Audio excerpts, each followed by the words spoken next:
This is Remo podcast episode 13. And today I'm going to talk about a man who I served together with. He has been part of the unit where I served in Estonian Special Operation Forces. Then after he retired, he is a marketing face in a company called Falcon. And he is pretty successful in what he has been doing in his life. And that's what we're going to be talking about today. We're going to start from the beginning, but first I will give him the opportunity to introduce himself a little bit more in whichever way he wants. So, hello, Allar. Hello, Remo. So here we are, two Estonians speaking in English. But let's get started. So, as you said, we served in the same unit, Estov. I believe you were there like a year or two before I was. And when I joined, you were actually in Afghanistan at that time. And I went straight into training.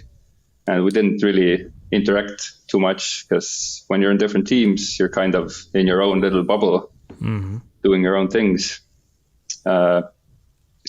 But that was the last part of my kind of service. So that's not where I started. I did my conscript service in 2009.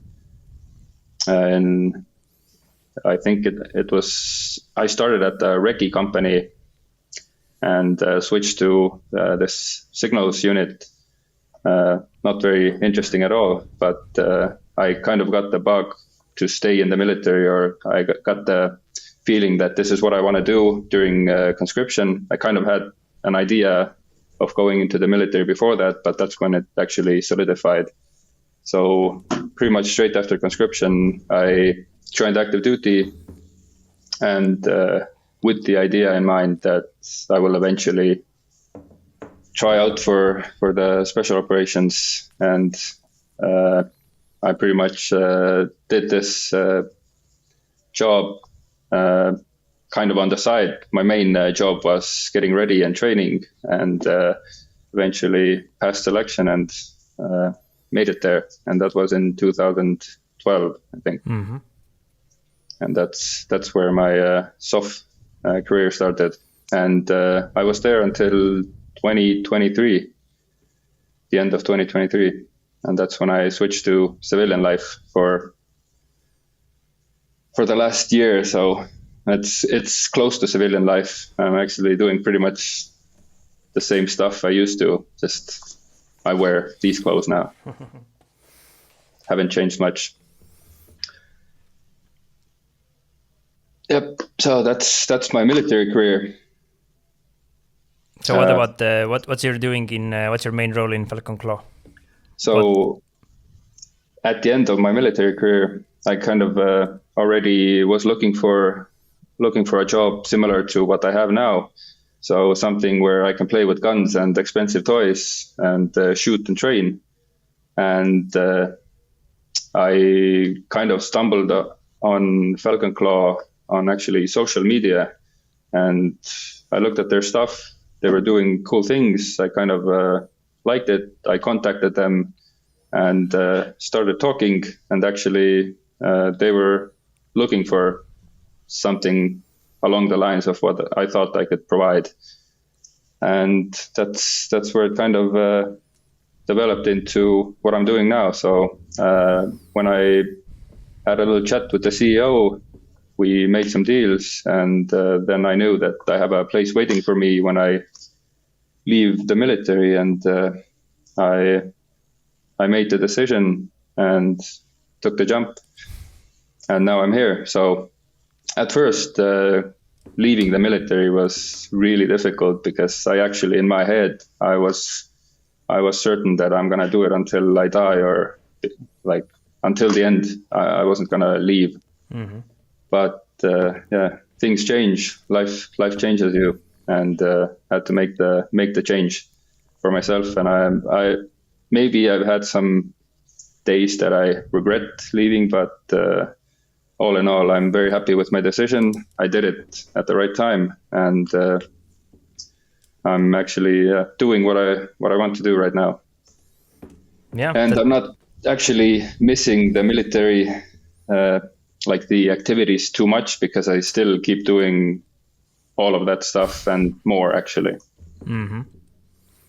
Which is awesome, and I think we can get into those things more. So how we usually are doing it, we start from the beginning. So let's turn back time. So how old are you, first of all? I am 35. 35. So I'm 35 as well. So welcome to the club, or we are already in the club. So let's talk from the early days. What was Allar like as a child, and what was your childhood looking like? Pretty much like anyone growing up in the 90s. No cell phones, just playing outside. I was living actually very close to a military base most of my childhood, and my parents were also in the military, which is kind of probably a reason why I ended up there. And I spent my summers playing soldiers in the woods, and actually I think I shot my first rifle when I was like 4 years old, I think, something along those lines.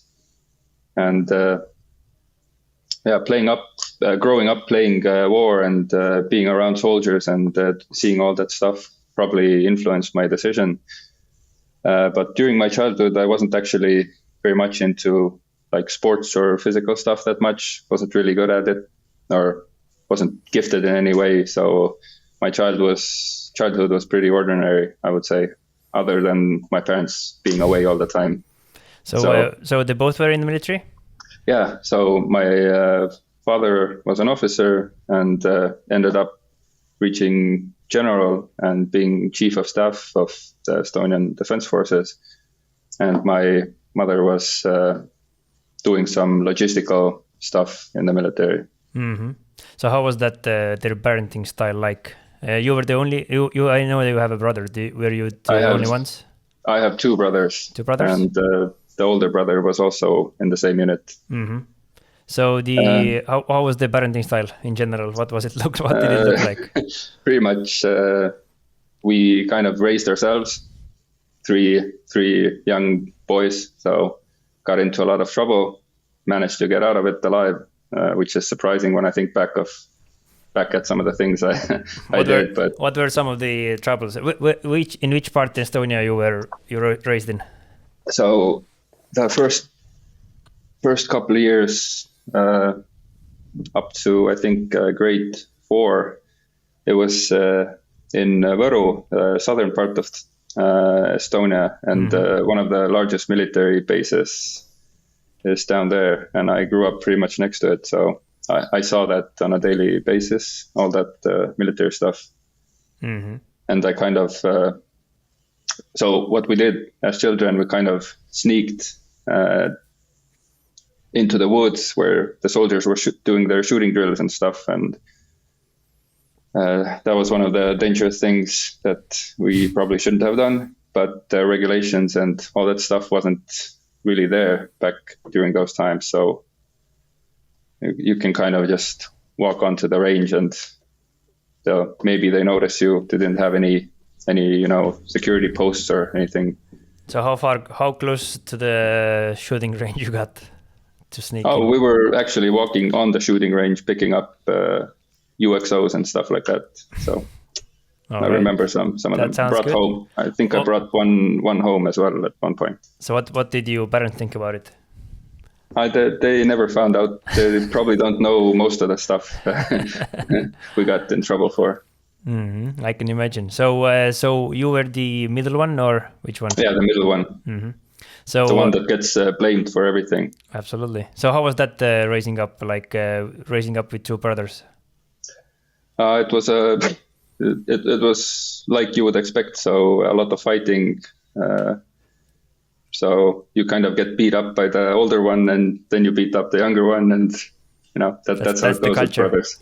Yeah, but I think the growing up like that, it kind of teaches you like self-reliance and being on your own and figuring stuff out. So and you get used to like difficult situations, that stressful situations. You're never looking for. You don't panic really anymore. It kind of. I've seen people that are babied around when they're young, and in Estonian we say hoitakse nagu sitta pilpa peal. If you're raised like that, then you're gonna be like that. You're not gonna get anywhere when you're like raised in a really soft environment. You have to get into trouble when you're young. So I think sending your kids to a other extreme, picking up UXOs can be a really good teacher. Don't do it. Yeah. So in terms of going to school, like what did you do there? Did you like it? Were you good at it, or how was that part? School, I didn't really like school. I guess most guys don't when they're young. And I skipped classes a lot. Some of them, I pretty much every class I barely passed. So I was cheating. I passed. Some things I did well. English was always good, so I passed those easily. But like math and all that stuff, I was like barely passing. And that was up until we moved to the United States and got into a different schooling system. What time was that? That was 9th grade. So up until that time, I would be called a troublemaker. So I would always be disrupting class and, getting bad grades and not doing my homework and all that stuff.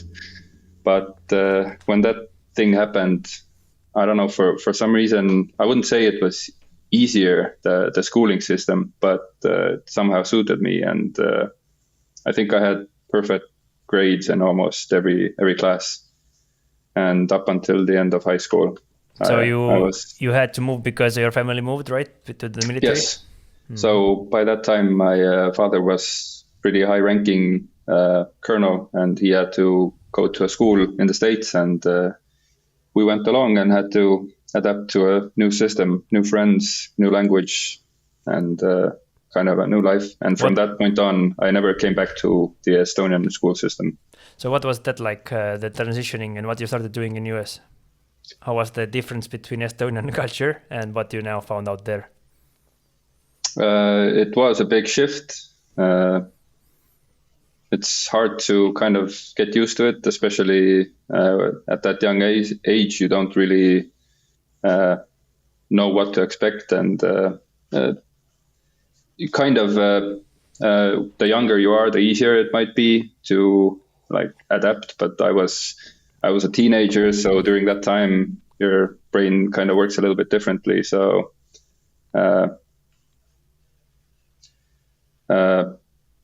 I kind of stopped being the troublemaker, and I think during that time video games and stuff like that became more prevalent, and I just went into that full time.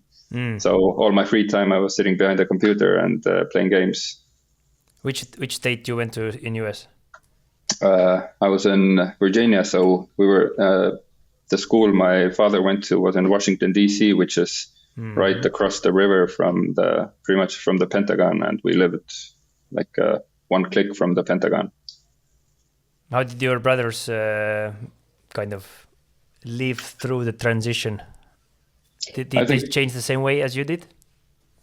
Somewhat, yeah. Pretty much everyone had the same transition. It's kind of like starting from a new page in a new country. Because new friends, the social media and having like cell phones, smartphones wasn't there back then. So you kind of lost touch completely. And, you're not going to call anyone from the landline to Estonia. So, yeah, pretty much lost all your friends. Everyone you know was kind of gone from just the next day as you leave. So how long did you stay in the States? In the States, I was for 1 year, and straight from the States, we moved to the Netherlands and stayed there until the end of high school. And there, it was also like a American school system. So all the military bases in Western Europe had their families there.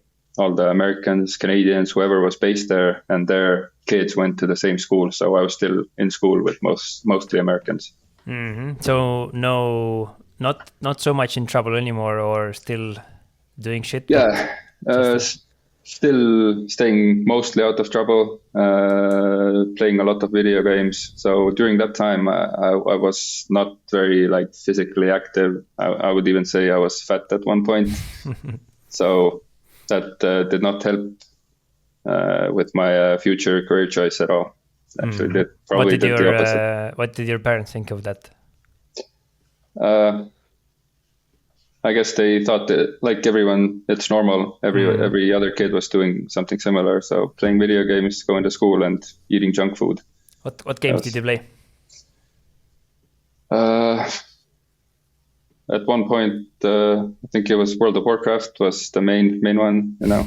That was the peak of that game, and some games here and there, but that was probably the main one.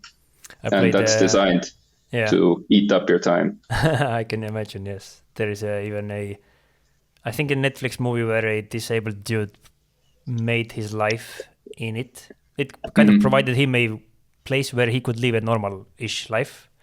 Nobody knew he did that for, I don't know, 20 years. Yeah. And when he died, then his mother provided into the game, I don't know, hey, this user is dead or whatever. If someone wants to send condolences, then do it. And then eventually thousands of people were sending him because that person just lived there his entire life, which was an interesting way that you can actually use this in a good way as well in some instances. Yeah, I mean, if you spend so much time in the game, you actually make friends in there, and they're kind of become you get to know them pretty well. And when you spend 6 to 10 hours a day kind of talking to them online, then you kind of get to know them. I played America's Army the same way. I played a lot of that game as well. Yeah, I think I had 2,000 hours of that game, sadly. Yeah. Actually, I forgot about that one. That was one of I think that was my favorite first-person shooter game. Yeah, for me as well. But do you know that game was designed as a recruiting tool? Absolutely. I went through the basic training and everything. Yeah. It worked for us, for sure. Because that's the place where I was introduced to dudes who were playing whatever airsoft in the forests of Estonia. They said, hey, come out on the weekend. And then I went and played with them. And that was the first place actually who I met few of the dudes who actually served in our unit as instructors. I was 16. They were part of the squad of the game. And they started teaching the 360 defense and all the hand sign. I understand nothing about anything, but I was just there with my 6 hour or whatever I had. Yeah. And it was cool. So that was something where I also I liked the game because you kind of had to learn you had to train, go through the exercises, then you get the sniper qualification, and then you actually can go and play with other people. And it wasn't unrealistic in a way where you can jump over the houses or whatever. So that's what I liked about it. Yeah, that game was actually made pretty realistic. The structures of the units and all that stuff, they had a sniper, a machine gunner, a commander, all that stuff was the same as you would have in real life. So it was actually it was a cool game to play actually. Yeah, I totally agree. So from playing those video games, did your brothers do the same? Pretty much, yeah. Everyone did the same stuff. Yeah, same games. All right. So what happened next? What happened after high school? So after high school, I moved back to Estonia. My parents stayed there, and pretty much was on my own. Freshly turned 18, and I thought maybe I'll go to college, which I did. What did you learn? I did mechanical engineering, something like that. And within the first semester, I realized that I still hate school as much as I did when I was young. And this is not for me. And I wrote to I don't know what it would be called in English. Pretty much a recruitment? Yeah, the recruitment office for the Defense Forces. And I said I want to go do my conscription service ahead of time or before my assigned time, and got approved, and went a few months later, started in the summer, and that was my life after that. So what made you even try to go to school? Was it parents who forced you? No, actually, I do like engineering stuff. It kind of came natural to me, designing stuff, and so what was boring about it, the university, for you? So the first year you have to still do all the basics. You learn basic math. You do all this stuff, and the one thing about school that I don't like is the pace of learning is set by the lowest or the slowest learner. And I learn pretty fast. That's why I probably ended up where I am. That in the middle of the first sentence, when the teacher is saying, I already understand the concept, but some dude has to hear that same thing repeated for a whole hour before he understands. And I just can't stand it. I feel like it's a waste of my time. And I just couldn't take it and joined the military, where I actually ended up spending a lot of time also in schools, having to do the same exact thing that I left. Yep, I get it. So now you decided to go after the first year, and you got in there. So what did your brothers do at the same time? Did they follow the same steps or no? My older brother also went to college. I don't remember what he did, but I think he lasted a little bit longer than me. And he quit eventually too, and started, I think he started working through the Defense League as like a guard somewhere, and ended up in the same place eventually. So you get to the conscript service now. So what were you like? Were you that time still haven't practiced much of the physical fitness, anything? Yeah, I think I overestimated my physical capabilities. So I thought I'll get like the physical test we had to do. I thought I was looking at the numbers and I was like 300 points. That's easy. I don't have to like train or work hard for that. And I came straight from pretty much playing video games and sitting behind my computer eating garbage, drinking energy drinks, to doing the physical test during conscription service. And I actually got the minimum passing score, and I was like, I went humbled. All out. I got humbled day one, and that kind of woke me up somehow. I don't know why, but I liked being challenged like that. I hadn't been really challenged that way before, but conscription service really, it was really hard actually. Maybe if you're better prepared, it wouldn't be hard, but for me, it was really difficult. So where did you go? So it was Kuperjanovi battalion, and I did my basic in the recce company, which was considered to be, I think, the hardest place to do your conscription. And so 2009. 2009. Yeah. So you had Kurjev and those guys? Yeah, exactly. Awesome. Those guys are legends, like Saremat and all of those dudes. Okay, so you definitely had a really good instructor base. Best instructors. I still remember them till today because I know they were really good. And the difference between the recce company and other places is that everyone else sleeps in a tent. We never did. It was always under a tarp somewhere in the woods.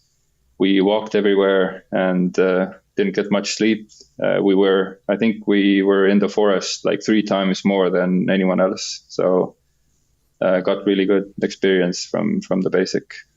So interestingly enough, that's how usually it is for whatever reason. Some guys, they don't like learning things in school.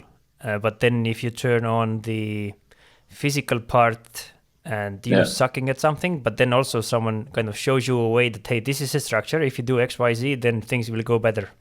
And I mean, the conscription service, as I've told to people, it's it's the kind of problem for young people is that it's, for some young men, is that it's mandatory and it is forced on you. Now, what do they make you do in the first 3 months? They make you sleep 8 hours a day. They make you move yourself in the morning when you wake up. They give you lunches 3 times a day, which is kind of calorie. There is calculation done. There is nothing bad about all of those things are good for you. Good for your body, good for your mental state. Everything is good for you, but still people don't like it. But then there are some people who really enjoy this structure because they are able to improve. And I was one of those guys because I was also overweight when I joined the conscript service. I didn't even want to join because I played poker. And then I wanted to postpone my learnings in university, but I forgot to sign the paper to postpone it. Then I had to go. And then when I got there, I was the one who is called mahajääja. So the guy who's left behind all the time because I was so fucking bad. And I also thought that I have a great skill in sports, but I didn't. How did you do in the first PT test? I think I ran the 3 or the 2 mile run. It was like 18 or 19 minutes. Or maybe it was 20 even. I was just totally that's walking pace. Pretty much walking, yes. And then I think I did some push-ups because that was something which was easy, right? And then some the sit-ups. But running was just the worst. And then we had to go and run all the time, walk all the time. But in the 3 months, I was now in top 5 for whatever reason. And that's kind of what... The structure probably fits you. Absolutely. And it's most likely now I've understand that I have a like ADHD type of thing as well. And if someone tells me things, I can do it. But finding this, if I haven't built up a structure for myself, which I have to promise things to other people or where I have to obey someone else's order, it's not going to work for me very well. I've learned to, and that's why I think that thing works very well for a lot of us.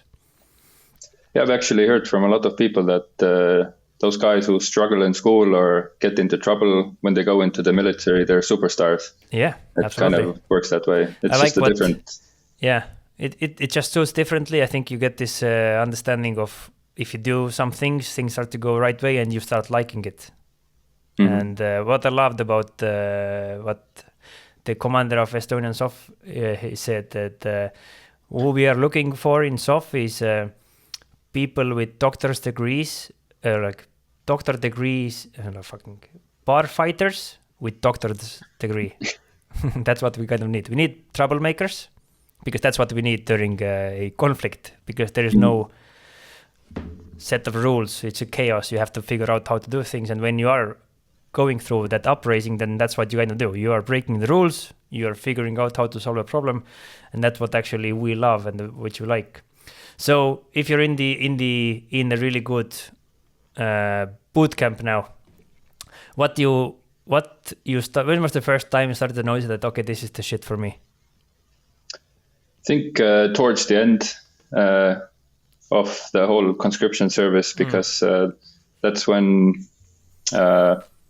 it didn't suck so much anymore. I've gotten used to all the hard stuff. My physical condition was a lot better. So it basically, it still sucked, but you kind of enjoyed it. And you always knew that I can handle all of this. I've done something much more difficult before, and that kind of makes everything else easier in your life. And by that time, actually, by the end of conscription, I already knew that I'm going to be in the military for the rest of my life. I wasn't sure where at that point, but I knew this is what I want to do. I liked all that stuff.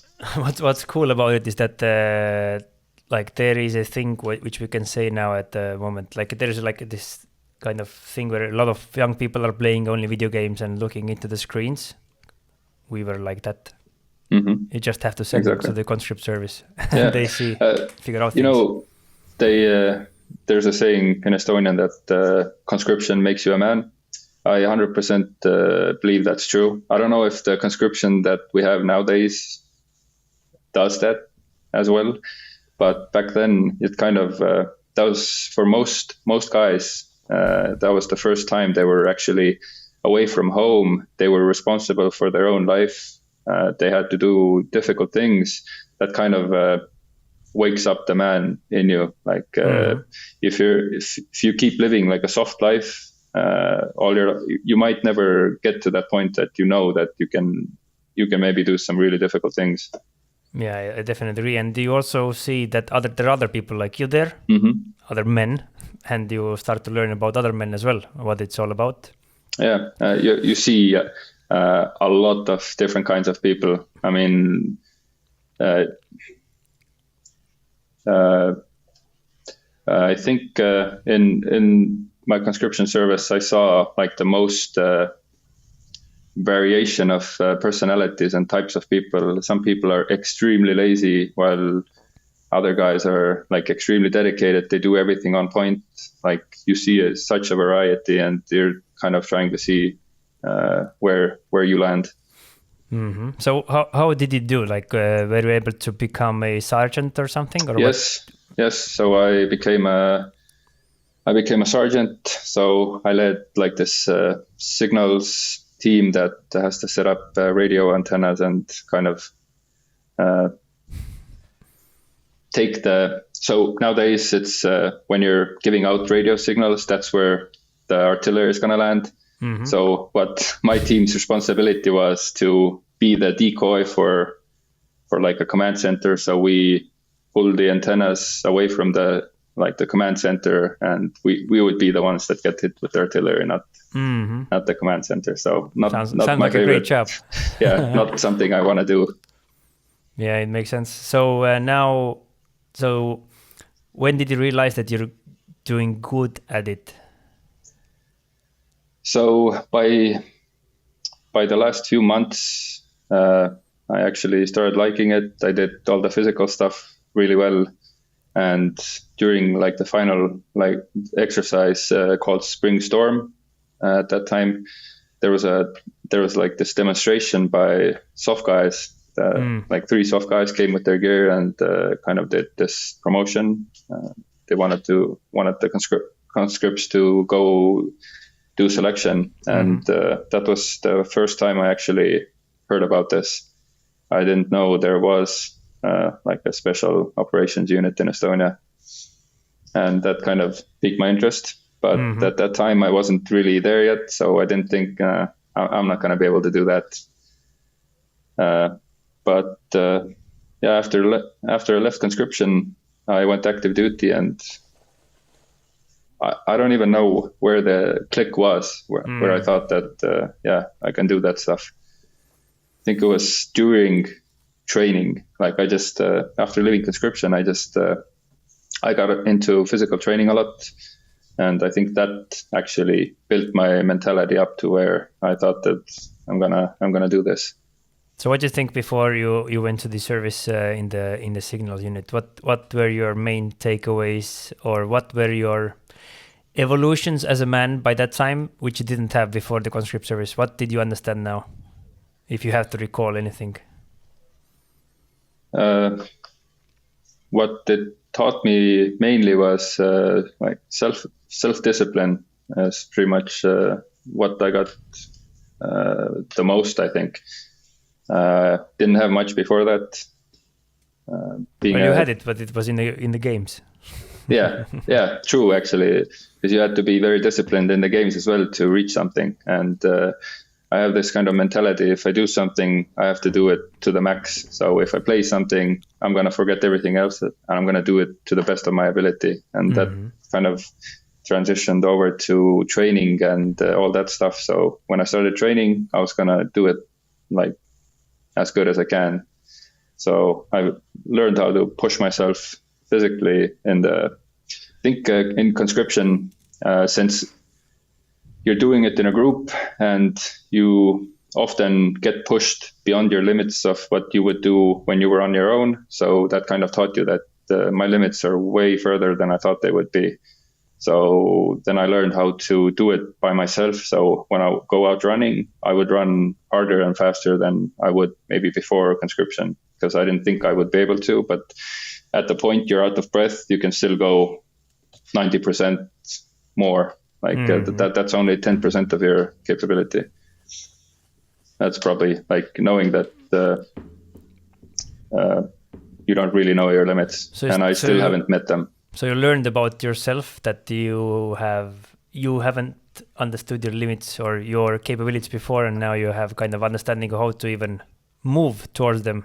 Yeah, like most people, and myself included, up until like going to conscription, I thought my limit was when I'm tired. I don't want to do this anymore. That's my limit. No, that's just getting warmed up. Yeah, I agree. So how was about drinking with you during the conscript service? How did you go hard on that as well, like you did on everything else? Alcohol? Yeah. I've never drank alcohol, really. I have had a few drinks here and there, but I don't drink alcohol. So where do you think you get that thing? Because that's a good thing. I actually don't know. When I was in the Netherlands during school, in the Netherlands, the legal drinking age is 16. So I got to get my first parties in pretty young. Mm-hmm. So got 16, went to a party, got super wasted, hungover, threw up. And after that, I never wanted to drink again, really. I have, of course, but I think that kind of got me from a young age that actually it doesn't taste really good and it makes you feel bad for the next few days. What's the point? I was totally opposite. You started liking it, huh? Yeah, I started liking it too much, and that was my main thing. Like, yeah, I was able to operate pretty well, but also when there was nothing else to do, that was the only thing I did. I didn't know how to do anything else. So that's a good thing that you somehow stumbled upon that part, not drinking. What was your poison, beer or vodka or something? Everything. Whatever burns. Just whatever has alcohol content. Yeah, kind of. I mean, I really did go overboard with everything because that was like I was always waiting for the Monday, and I didn't know what to do on the weekend. Did you also have the same mentality that if you're gonna do something, you're gonna do it to the max? Absolutely. You're gonna go all out. That was the thing. Yes, I would say, and that kind of I felt I'm good at it. Because people wanted to party with me, because it was fun, and that's how. So I felt I was really good at it. So it's a bad thing to be good at. I would say not very healthy one. But I mean, you get in trouble. You learn a lot of things if you're able to eventually get your grip. Eventually, I got rid of it in a way where I had to let my commander command me not to drink. I asked him, "Hey, you have to give me a command. That's the only way, because my own command to myself means nothing to me." So that was my way out from it. So now you're out and you are signing papers. So that happened right after, or? Pretty much a month after leaving conscription, I was already working for the military. Yeah. So what was that like? What was the difference? What was the first thing you noticed, which you were surprised?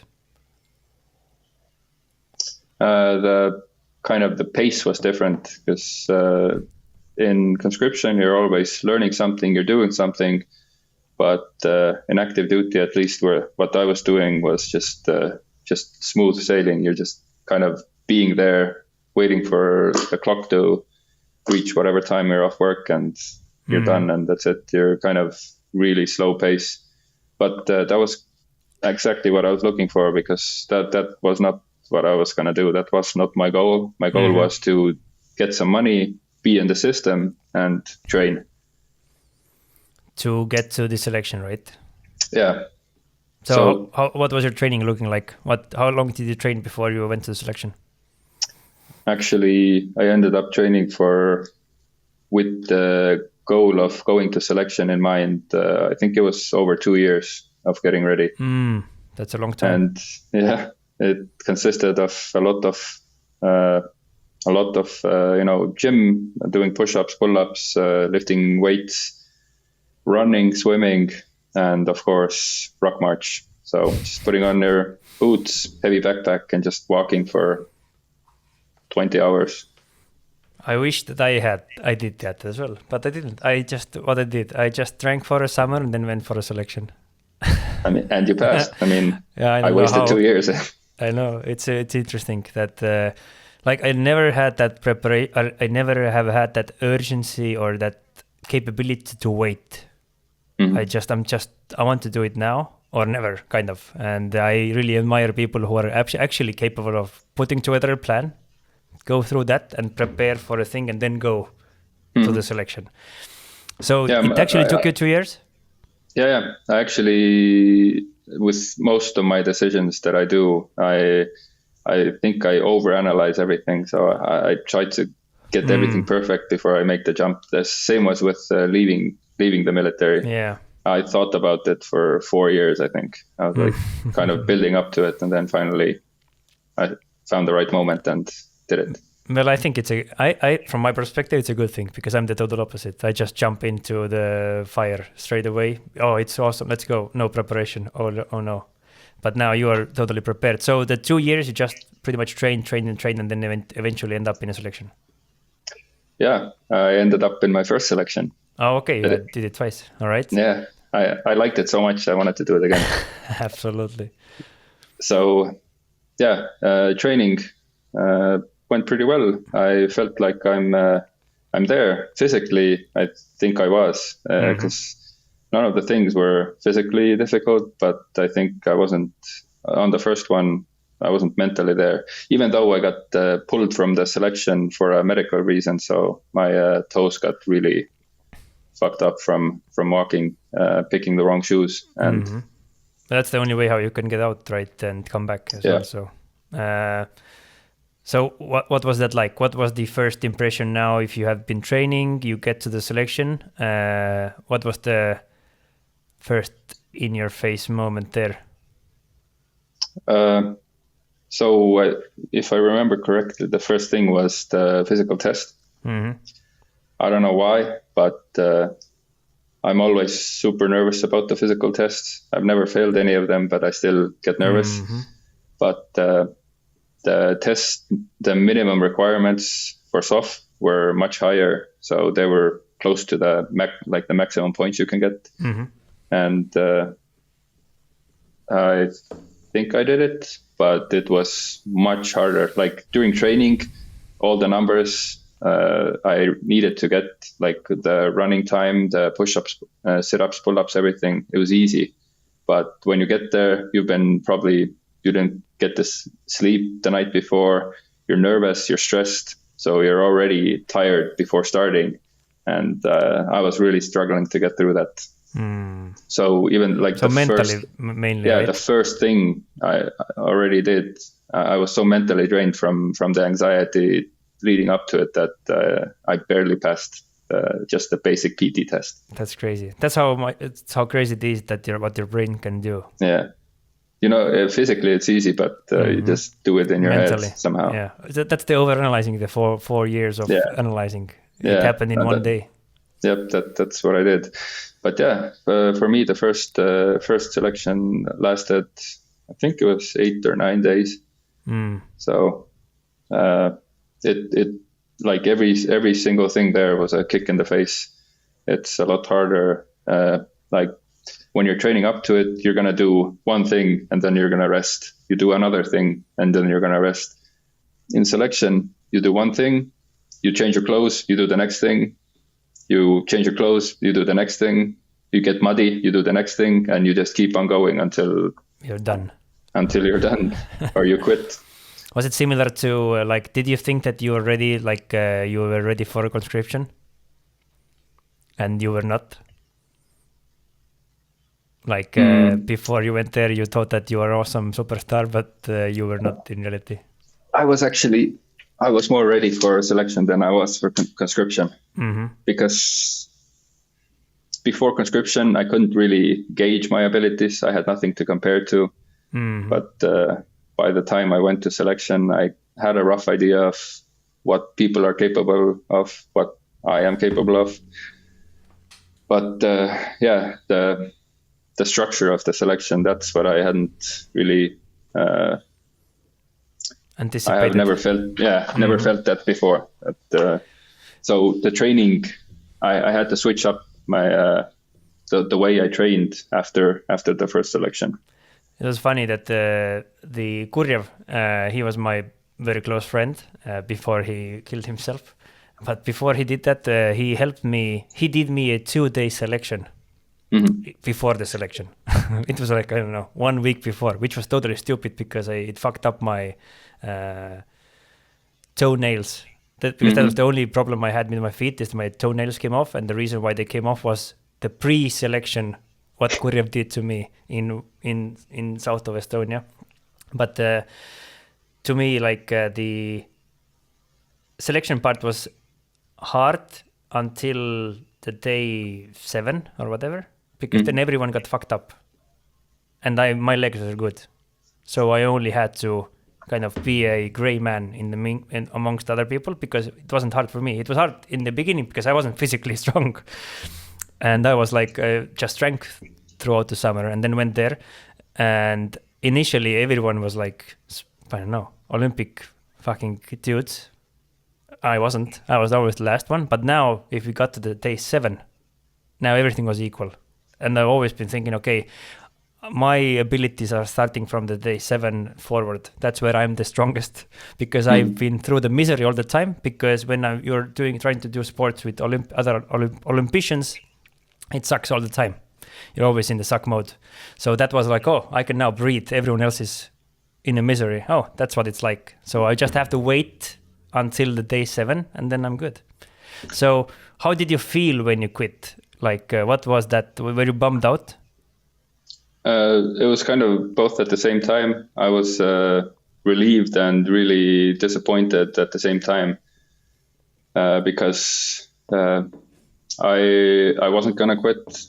I was gonna keep going, but after the medic check, they told me that I can't keep going anymore. So it was a relief that, in sense that I knew that it wasn't sustainable. I couldn't physically. I mean, I couldn't keep going, even though I would have, but it would have probably caused more injuries and later. So in you life. knew that you didn't quit yourself. That was important to you, I guess. But when they told me I have to go and got the official decision, then I still felt like I quit. But that kind of gave me fuel to train even harder and be prepared for the next one. So now you go back. Do you have a girlfriend, anything like that at that time? Oh, no. During that time, I was 100% focused on training. I didn't have a girlfriend for like 4 years. Yeah. And now you go back, and what was your plan now? So I was still working at the same spot, but I switched up my training. So instead of trying to do really good at certain activities, like let's say running or swimming, push-ups, whatever, I tried to build up my, how would I say it? Ruggedness? Yeah, ruggedness would be the best word. So resilience, yeah. I mean, I could run 10 clicks, and then if I have to do it again, I can still keep going, and I can do it another time. So kind of, resilience that I wasn't good at like this one thing, but I could do everything, and I could keep on doing them for as long as I have to. So the difference in training was that we just did a lot more volume. So everything, every day, for months and months and months. And when was the next time? Exactly 1 year later. And how did that go? Was that still like, was it now easier or harder, or how was it?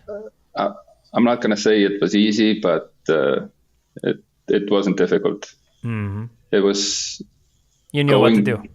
I knew I knew a lot better. I was more prepared. I was mentally there, because from day one, all I thought about was how can I have fun with this? So I knew, since I had done most of the selection already, I knew what was coming up, and I was just, how can I make it suck less that I can actually have fun with this? And I have really good memories from selection. Still have a lot of, not a lot, not many passed. 4 guys passed. Including myself, but have really good memories from it. Of course, never want to do it again, but yeah, I can imagine. It is something definitely that like what Shepard said is that things look better in retrospect. Yeah. Rather than you being in that shit. Yeah. Again. I learned that 10 more times because selection was not even close to being the hardest thing. Absolutely. That's what we always keep saying to the people, that if you think this is hard, it's just the beginning, you better quit right now, please. Yeah. And some of them do. Some of them do. Some of them are stubborn. They don't believe, and then they have to realize it later. Mm-hmm. And some people that are just not willing to give a shit how hard it is. They just go on. So now you did this. So did the second part. How was your legs this time? I had 0 issues, 0 injuries, nothing. What did you change? I changed my boots, pretty much. that was all. Basics. Yeah. I had the wrong boots, wrong size, just a little bit, and that totally messed everything up. So I had 0 blisters, 0 issues, nothing until the last event on the last day. I got this one little hotspot under my foot, and that was it. So now again, like this kind of, I would say, like if you had after the conscription, it was one like milestone. Now, pretty much 3 years later, you've done this one selection, second selection. What would you say? What did you learn now? If from conscription was self-discipline, what did you figure out about yourself now? 100% learned that I can do much more than I have. I can't even imagine, because I still haven't reached my limit. I'm just starting. Yeah. So selection is the best place to actually get an idea of what humans are capable of. Because if you don't get rest for 2 weeks, you're not getting enough food, you're not sleeping, you're always on the move, and you're under stress the whole time, but you can still keep going, and you can keep going faster than you think you could, and longer, and you can still perform pretty much as you could when you're rested, if you have to. From my experience, what I've seen is that you can kind of get that understanding with the 7 days ish, because I would say most of the people who get to the 7 days, you already understand that from there on they are not giving up. That's kind of the reason why they shortened the selection after a point, that there weren't many quitters after the 7th day anyway. Yeah, and it doesn't. But there were injuries. Yeah, absolutely, makes sense. All right, so now you know that you are not you haven't get to the. You didn't understand what is your full capacity, but you know that you have a lot in you. So what happened next for you? So and how was that feeling, first of all? Like, what did you feel now? It was one of the happiest days. Like, I have been thinking about this moment. I've been training for this moment for years, several years. And after, that was probably the one thing that I remember that I've ever done that actually, like, the feeling met my expectations. Because, like, finishing school, I didn't give a shit. Who cares? Every other achievement I've done never really felt like I've done much. But finishing selection, walking, they did the same pretty much for everyone. Walking through the torches, the handshake, the sip of vodka at the end. Doing that was probably like the biggest sense of achievement that I felt. Mm-hmm. So what was the next hard thing you had to do? Which was the next hardest struggle for you in terms of physically or mentally? Because now the training starts, right?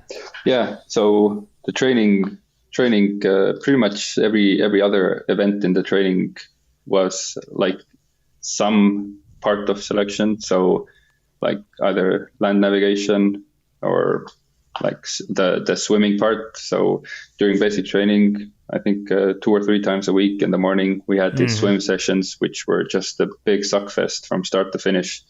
I agree. So they tried to drown you.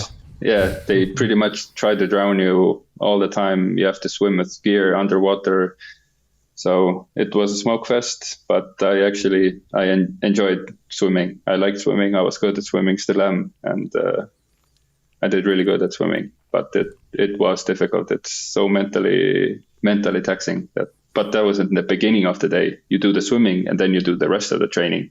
And you have to do that again tomorrow. Yep. So I think with swimming is interesting that some people, they really are just scared. And I think the swimming environment or underwater environment shows you the reality of, because some people, they go underwater for 10 seconds and they feel like they have been there for a minute. And they come up straight away. And now you teach them that, hey, you are capable of holding your breath here on the side for 1 minute. Now just go in there. And so you're able to actually improve and see that you are capable of improving your physical, state, that you can actually eventually doing the right things, listening and trusting your instructors. You can actually get better at it as well. Yeah, I agree. I saw, I actually participated in 2 selections, and I was part of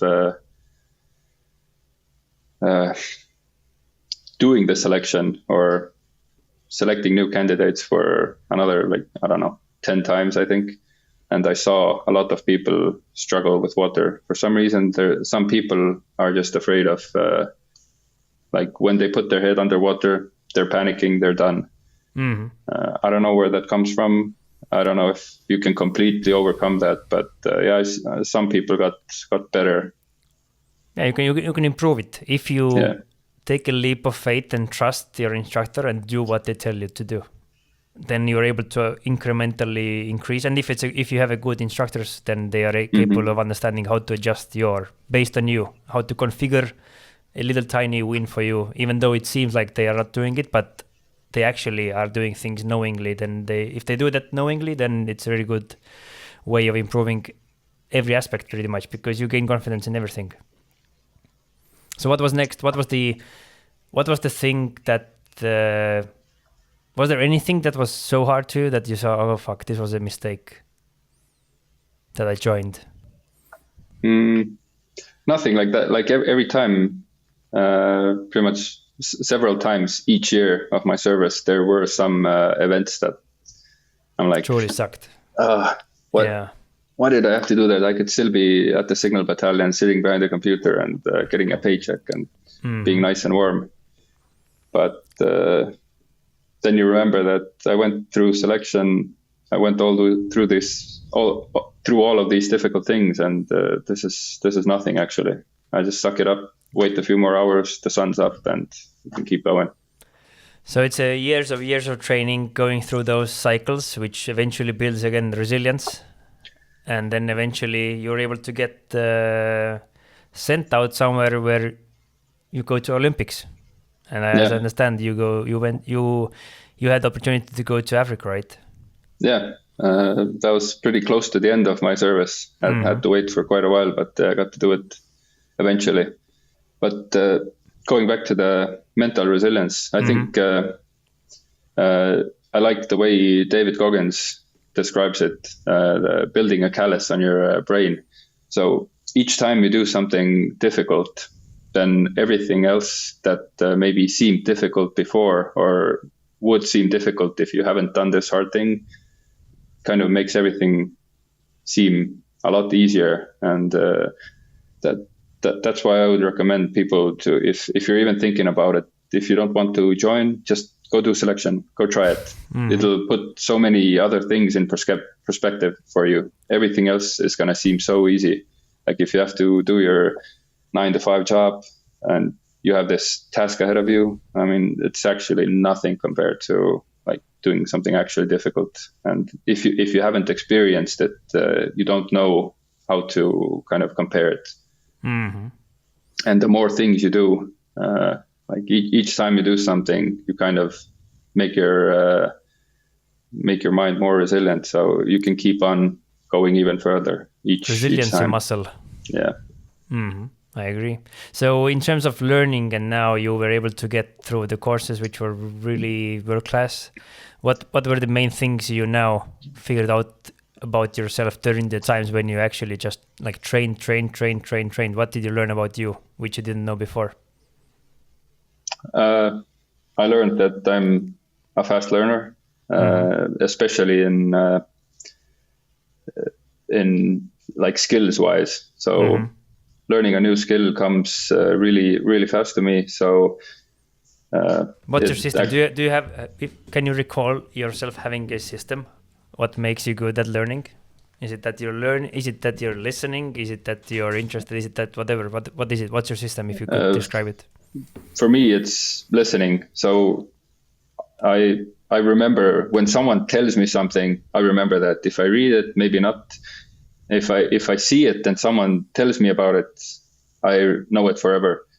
So for me, if someone demonstrates a skill to me, I was in the medical school in the States for I think 18 months altogether, just learning medical stuff. Mm-hmm. So if I see a demonstration of how it should be done, for me, I don't need reps to get it right. For me, it's easy. I just do the same thing in my brain that works. Mm-hmm. It doesn't work for everyone. Some people maybe need an explanation of why I do it this way, blah, blah, blah. I can just see it and do it exactly the same. Like intuitively capable it goes the same for other skills as well. So I did a bunch of MMA training at one point, and I watched a lot of MMA, and I could a lot of I could actually do some of the stuff like the BJJ moves from just looking at it. And I was like rolling around on the ground with someone, and I just do it first time, and it worked. Not with everything, but with a lot of the skills. It could be also like, as you explained before, that you have this kind of brain which kind of overanalyzes things. So you kind of think through all the moves, and you're kind of able to internalize it in some way. Yeah, I think that helps a lot because, when I see it, I kind of visualize how I would do it, and then it kind of registers in my brain. So that's what we also are teaching. Like with every skill, there is like 10% theory, 25% demonstration, and 65% practice. And if you have really good people who are capable of demonstrating you, and you are now able to practice it, then that's the essence of getting good. If everyone knows the fucking theory, nobody is a demonstrator of the theory. But now if you have a good demonstrator and you are a good practitioner, and now if you're able to take and rewrite the theory, then you actually understand why the theory has to be there. Theory is important because you can do a lot of, like, you can learn Kung Fu theory and think that it's effective, but it's not. So even if someone demonstrates you, boo, you are now falling down. It really doesn't work like that. So you have to have those things. Theory is important, but it's just a small portion of it. Yeah, I agree. So in terms of you learning, what did you now? So you probably most likely didn't have any medical background before. What did you learn through? And what did you learn in medical school? What was the mind-blowing part about human beings that you're now able to learn? What was that experience like? Also, one of the most interesting and profound experiences that I've had. Got to get world top level training. I don't think you can get that type of combat medical training anywhere else. Not even close. And I think the mind-blowing thing that I experienced there was that you can do everything right, but people can still die, and you can do everything wrong, but they will still live. So they can have the same injury. You do everything right, the guy dies. Has the same injury, you do everything wrong, you fuck everything up, but the guy still survives. It's not always up to you. So there's so many different factors that come into play that kind of have to let go at some point. You can't control everything. That's interesting. And it must be very difficult for your type of brain in the beginning, at least. Yeah, you start analyzing what could I have done differently, blah, blah, blah. But in the end, it should be matter. Pretty good way how you can improve, because if you have that kind of brain which kind of analyzes things that went wrong, what were the things I could improve, it's a way how you get better. Yeah. So that's also an awesome part. Yeah, with different with other things that you actually do have control over. like every time I finish, like even just my regular day at work, I think maybe I could have done that more efficiently, all that stuff. So it helps, but it also kind of takes up a lot of your energy, because when you want to go to sleep, guess what I'm doing? I'm thinking about what I could have done differently. So in terms of like you, I don't know, you, as long as I've known you, you've always been really humble. And I mean, it also only maybe in the place where you seem like you were overconfident joining the military, you got humbled on the day one. Mm-hmm. Then where do you think you got this humility in you? Because you seem like a super humble dude. I think it comes from just being humbled enough times, and being in the special operations, you get humbled. If you think you're good at something, there's 10 guys that are much better than you. They're going to smoke you at everything. So, and you have most likely seen people around you who are not humble at all. And yeah. Where do you think that where does that come from? I have actually no clue. I can understand if you're not humble, if you're like this cocky guy, and if you can back it up, go ahead. But if you're kind of not humble and there's nothing that backs up your claims, then I cannot imagine where that comes from. Yeah, it's and I've seen way too many of those. I know where it comes from. It comes from their ego. They are not capable of controlling it or subordinating it. But it's so funny that it still exists, even though it's so obvious. Like if you look at every really good leaders, like if you look at good team members, if you look at the best people, like team players, they're all fucking humble. The best leaders are humble. They're never bragging about what they've done. They just do. And the other thing is vice versa with the dudes who has huge ego. I think that's their coping mechanism, is that they are not comfortable in their skin, or I don't know, whatever it is. They are not confident, and they overcompensate through that they just want to show off, which they are not in reality. I mean, I guess before and even sometimes during conscription, I was probably there as well, being a young guy, maybe overconfident, but yeah, getting humbled enough times, that'll make you humble eventually. One of the great places where I got humbled, because I was obviously really amazing in my own head, thinking of, because you start from the conscription service from being very humbled because you're the guy who was left behind. In the end, I ended up being a platoon like commander or whatever, and then you feel like you have passed this course to the maximum, and now you enter the next level where you're actually nobody. So on the first, when I joined, got through the selection, it was our first kind of, I don't know, Christmas hunt or whatever. We had that kind of tradition there, right?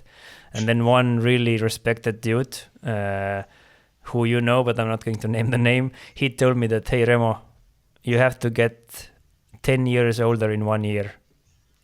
And I was like, fuck.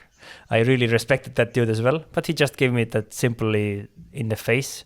And that was, again, like, I can remember him telling me, like it was yesterday, on that wording, and I was like humbled again. So I understood, okay, now I now know nothing here, and I better be humble, because otherwise I will first of all get kicked in the face on a mat because I'm the smallest dude.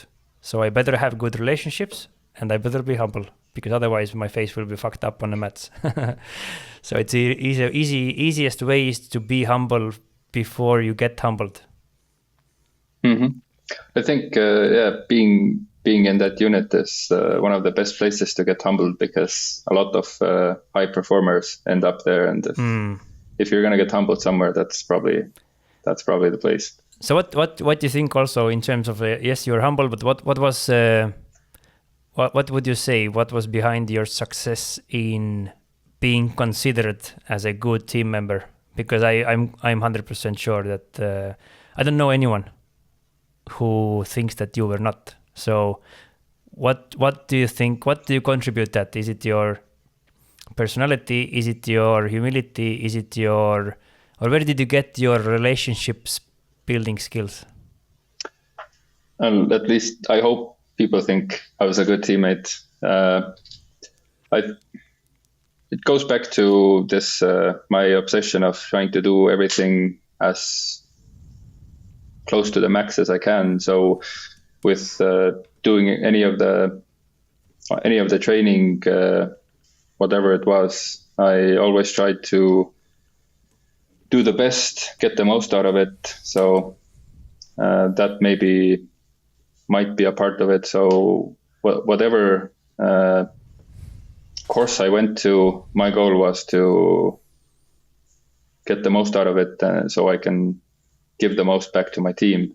That was kind of my mindset, and it's kind of also a bit of a downfall, or it can be viewed in a bad way, because I kind of don't do a lot of things, because if I can't do it to the max, I don't even want to start. So let's say in my house, if there's something on the floor, I'm not going to pick that up, because if I start cleaning, I'm going to clean everything and it's going to take me hours. I'm not going to just move and do something. Like if I do it, I want to do it whole-assed. I don't want to half-ass anything.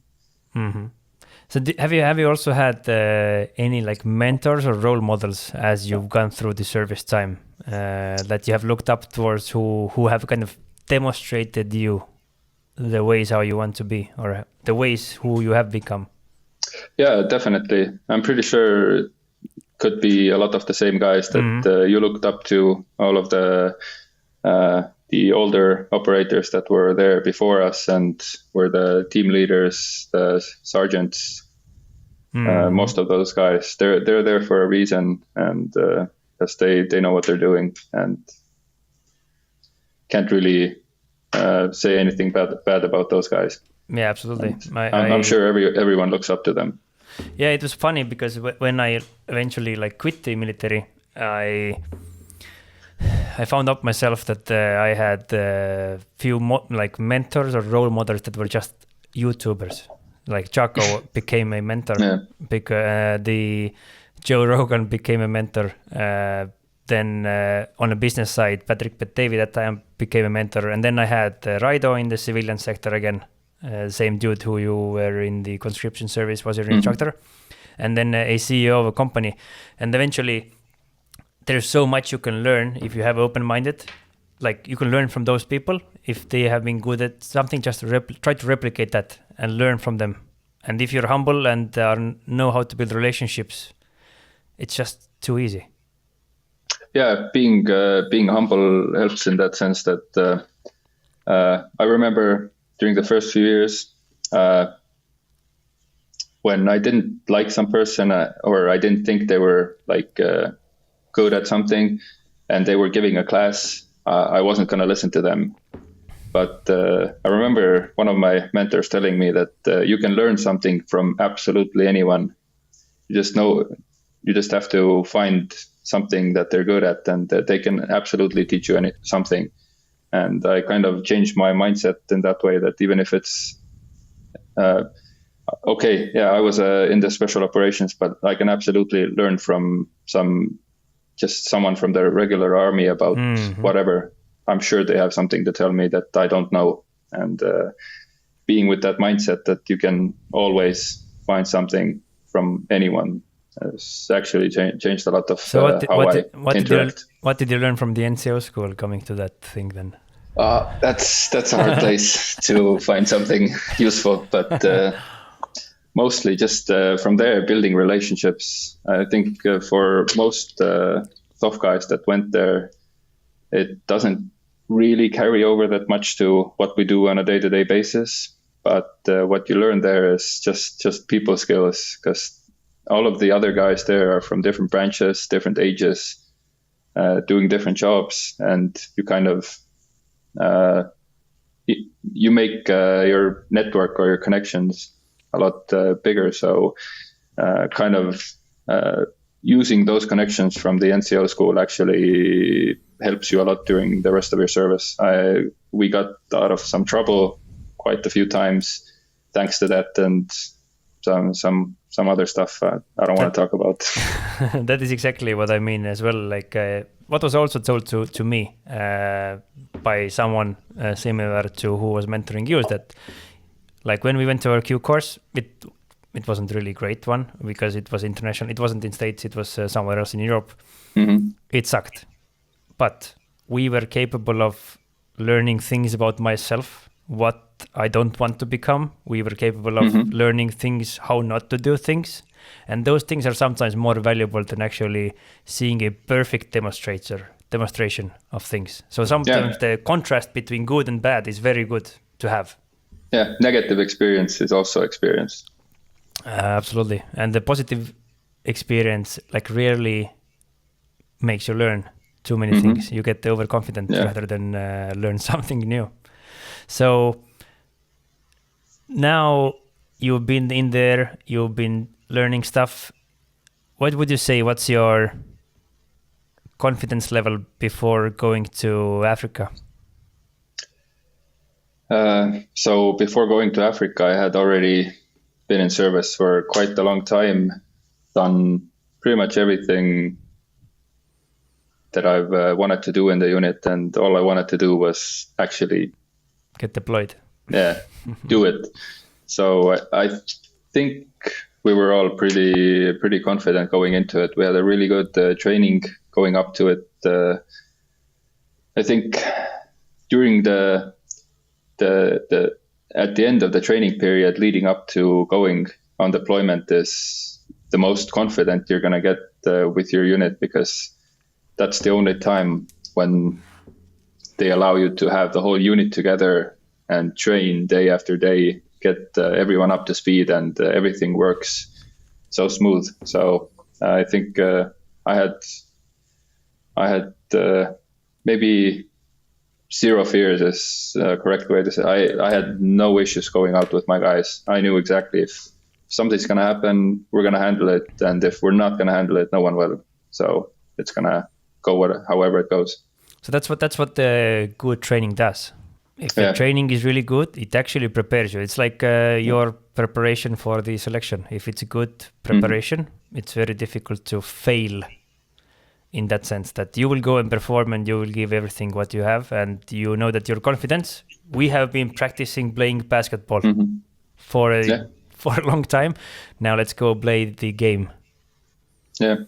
So what was it feel like when you had to go there? What was the first emotions getting there? Since we came from, it was January, very cold in Estonia, and we went to pretty much one of the hottest places on the planet. It was a shock, but kind of expected it. So everything leading up to it kind of prepared you for it, and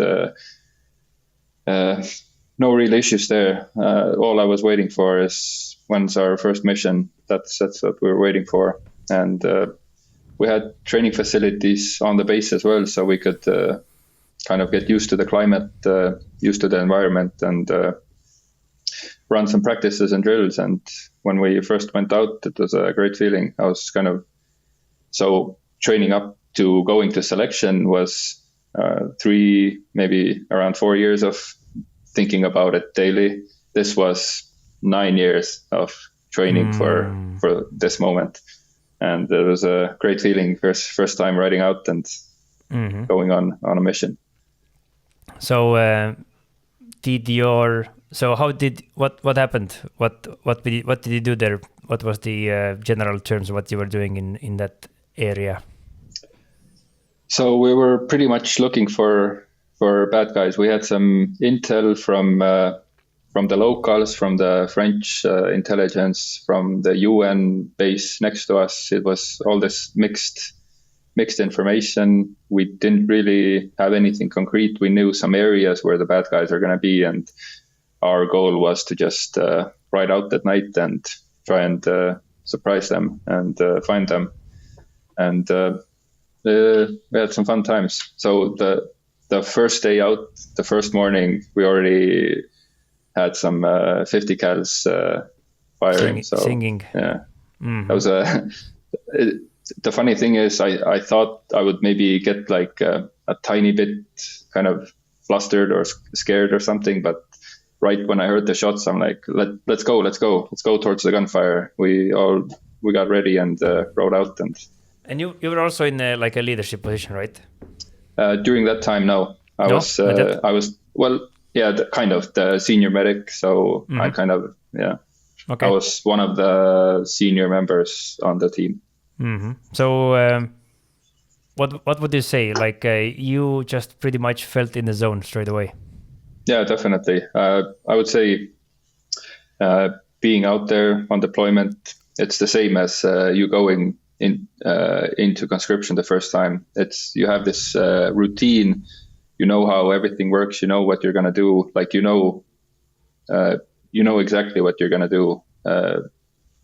Whatever for the next 10 days.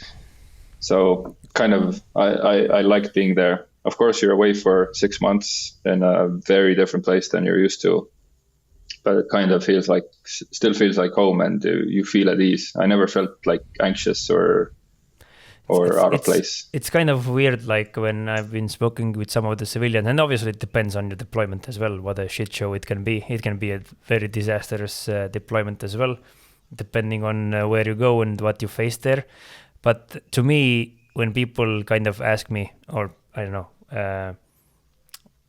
civilians have no idea what it is, and sometimes when you get into the conversations, it feels like they think that's the most realest thing you can ever do, and that must be hard because you're facing so much, I don't know, adversity or danger or whatever.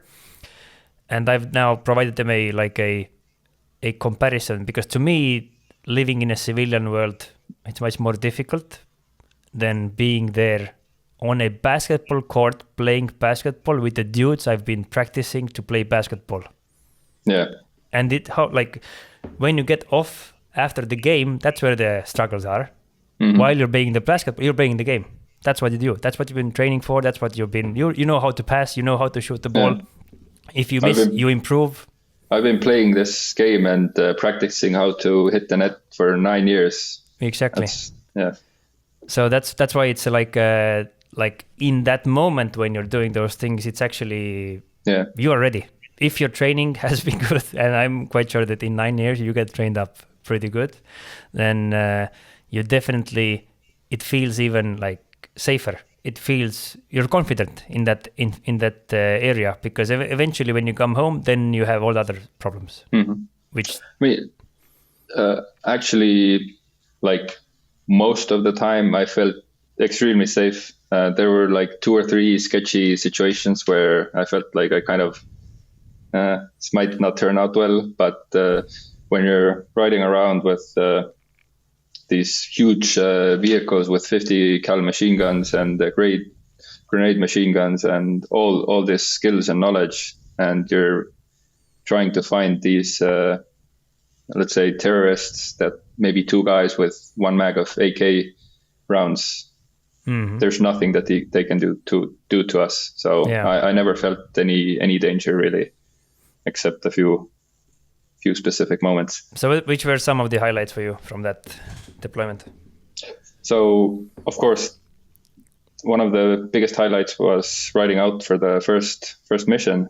Mm-hmm. So kind of I was in the turret, and while riding out of the gate, I had a celebratory monster drink, and I don't know, I hit it somewhere and I broke it, and all the monster dripped down on the guys below, and so they were sticky for the rest of the operation. Yes. with the sugar.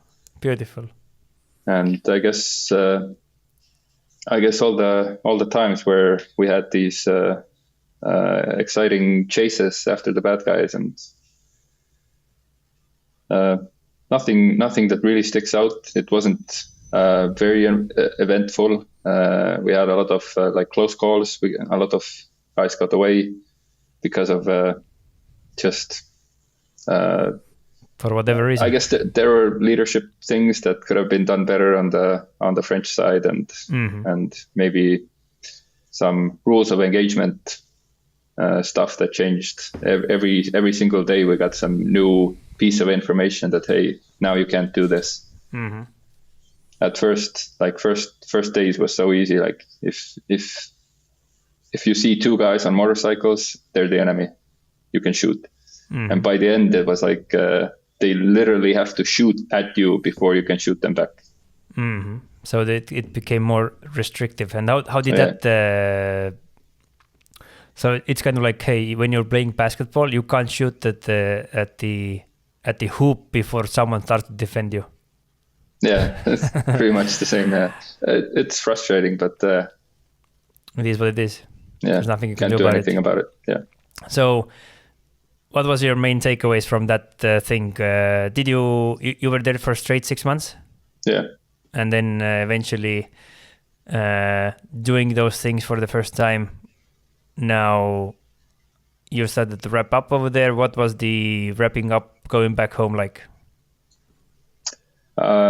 Since this was my first time, I didn't really know what to expect back at home. So I had 2 kids at that point, and one of them was really young. So one of the things that surprised me, or kind of was an issue, was the younger one didn't really recognize me, or didn't really know who I was, which was hard, but got over that. But still, just the same thing. Being on deployment, I thought it was going to be difficult, but after doing all this training, it wasn't that bad. What about the train? Because we usually like do a lot of training leading up to the deployment, but then when you come back, there is no training for civilian world problems. Or how do you see that? Because there's no like for civilian life, we kind of have no training. They kind of try to do something in the military where they have some psychologist come over and tell you these exercises and things you can do and what to talk about, but it doesn't really help. You just have to go in and take it. Like you never really know how when you go back, how let's say your girlfriend, your wife, your kids, how they're gonna react, how your friends are gonna react. So what were some of the struggles you faced when you get home, other than your son not recognizing you? Other than, I actually didn't have too much problems. Everything went back to the training, right? Went back to training, but I actually missed the routine, or I knew that I'm gonna wake up at this time, I'm gonna train, we're going to do this, then we're going to go on a mission, then we're going to come back. I knew the routine, but after you come back, it's always, you don't know what you're going to do tomorrow. You don't know what mood your girlfriend is going to be when she wakes up. It's always a lottery.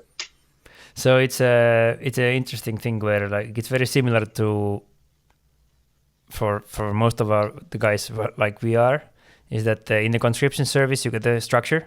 And we are able to perform. Then you go deploy it. You get a structure. You're able to I was able to be pretty good at work.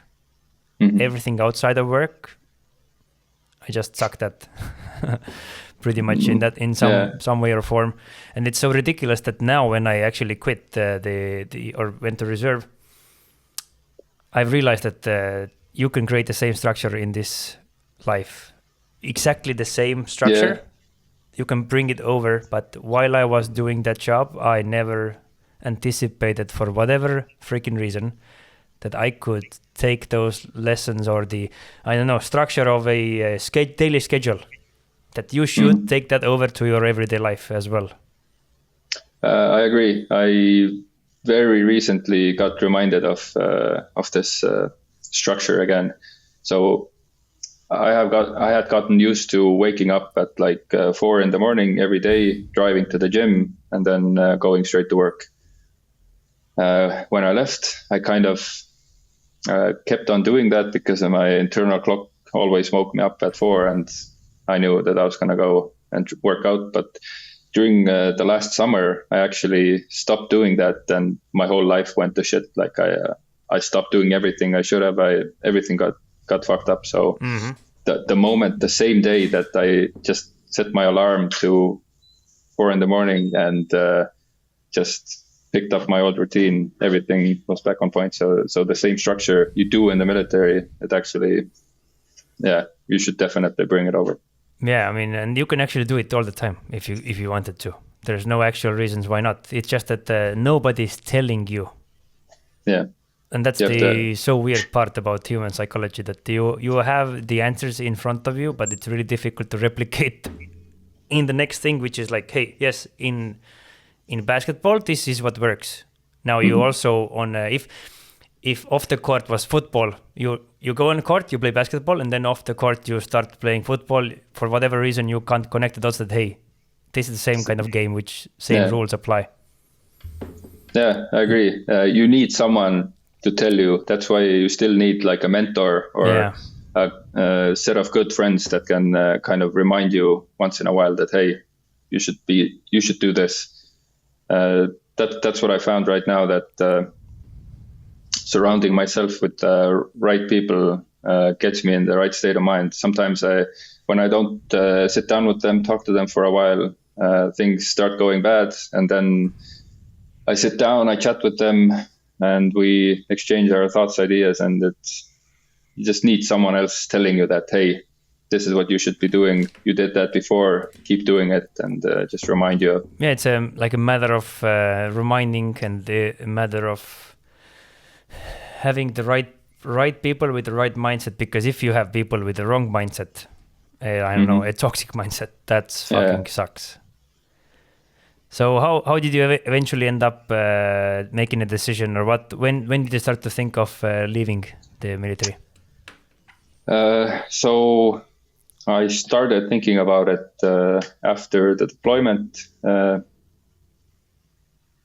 That was one of my goals that I wanted to achieve. So I did it, and I didn't see anything on the horizon that I would actually want to strive towards. Why I didn't leave at that point is I actually got the promotion. I got into actually, I think it's one of the most desired positions that you can be in that unit. Yep. It came to me as a big surprise. I never actually expected or even I can't say I didn't want to, but I didn't think I would ever get there. But yeah, I got that job, and actually that gave me a lot more freedom in terms of what I can do and what training, like, so I could kind of plan and arrange all the training that we're going to do with my team. So that kind of gave me more motivation. So I could really do all the stuff that I wanted to.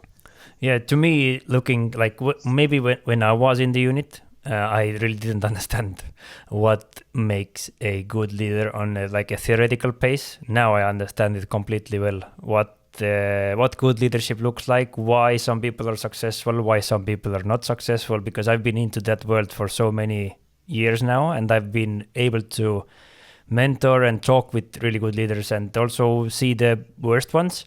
And now if I'm looking at you, I wouldn't have been able to recognize with my knowledge at that time that, hey, you would be a great leader.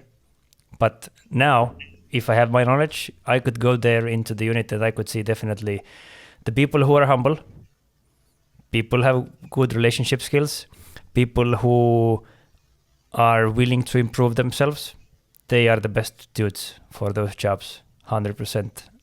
I think a lot of units would get a lot of value out of someone going there and looking at the guys from the outside and letting them know, hey, this guy is good for the job, because inside the unit they might have some different ideas. Or well, I mean, it's very logical, because if you're in whatever the organization is, you are in a tunnel.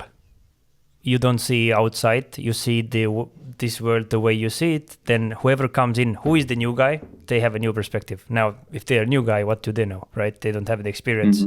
Now they know they know what seems to be working. Hey, this guy seems to be. I'm listening to that guy for whatever reason. I'm capable of doing some things for that dude, even if they just tell me I'm capable of doing it. There's dudes who are telling me you don't want to do things for them. And there is a very logical explanations for all of those things, why those things are the way they are. And if you have been seeing a lot of teams, then the biggest problem is that usually if people are in way off into the tunnel, it's very difficult to get in to their tunnel, and especially because it hurt their ego.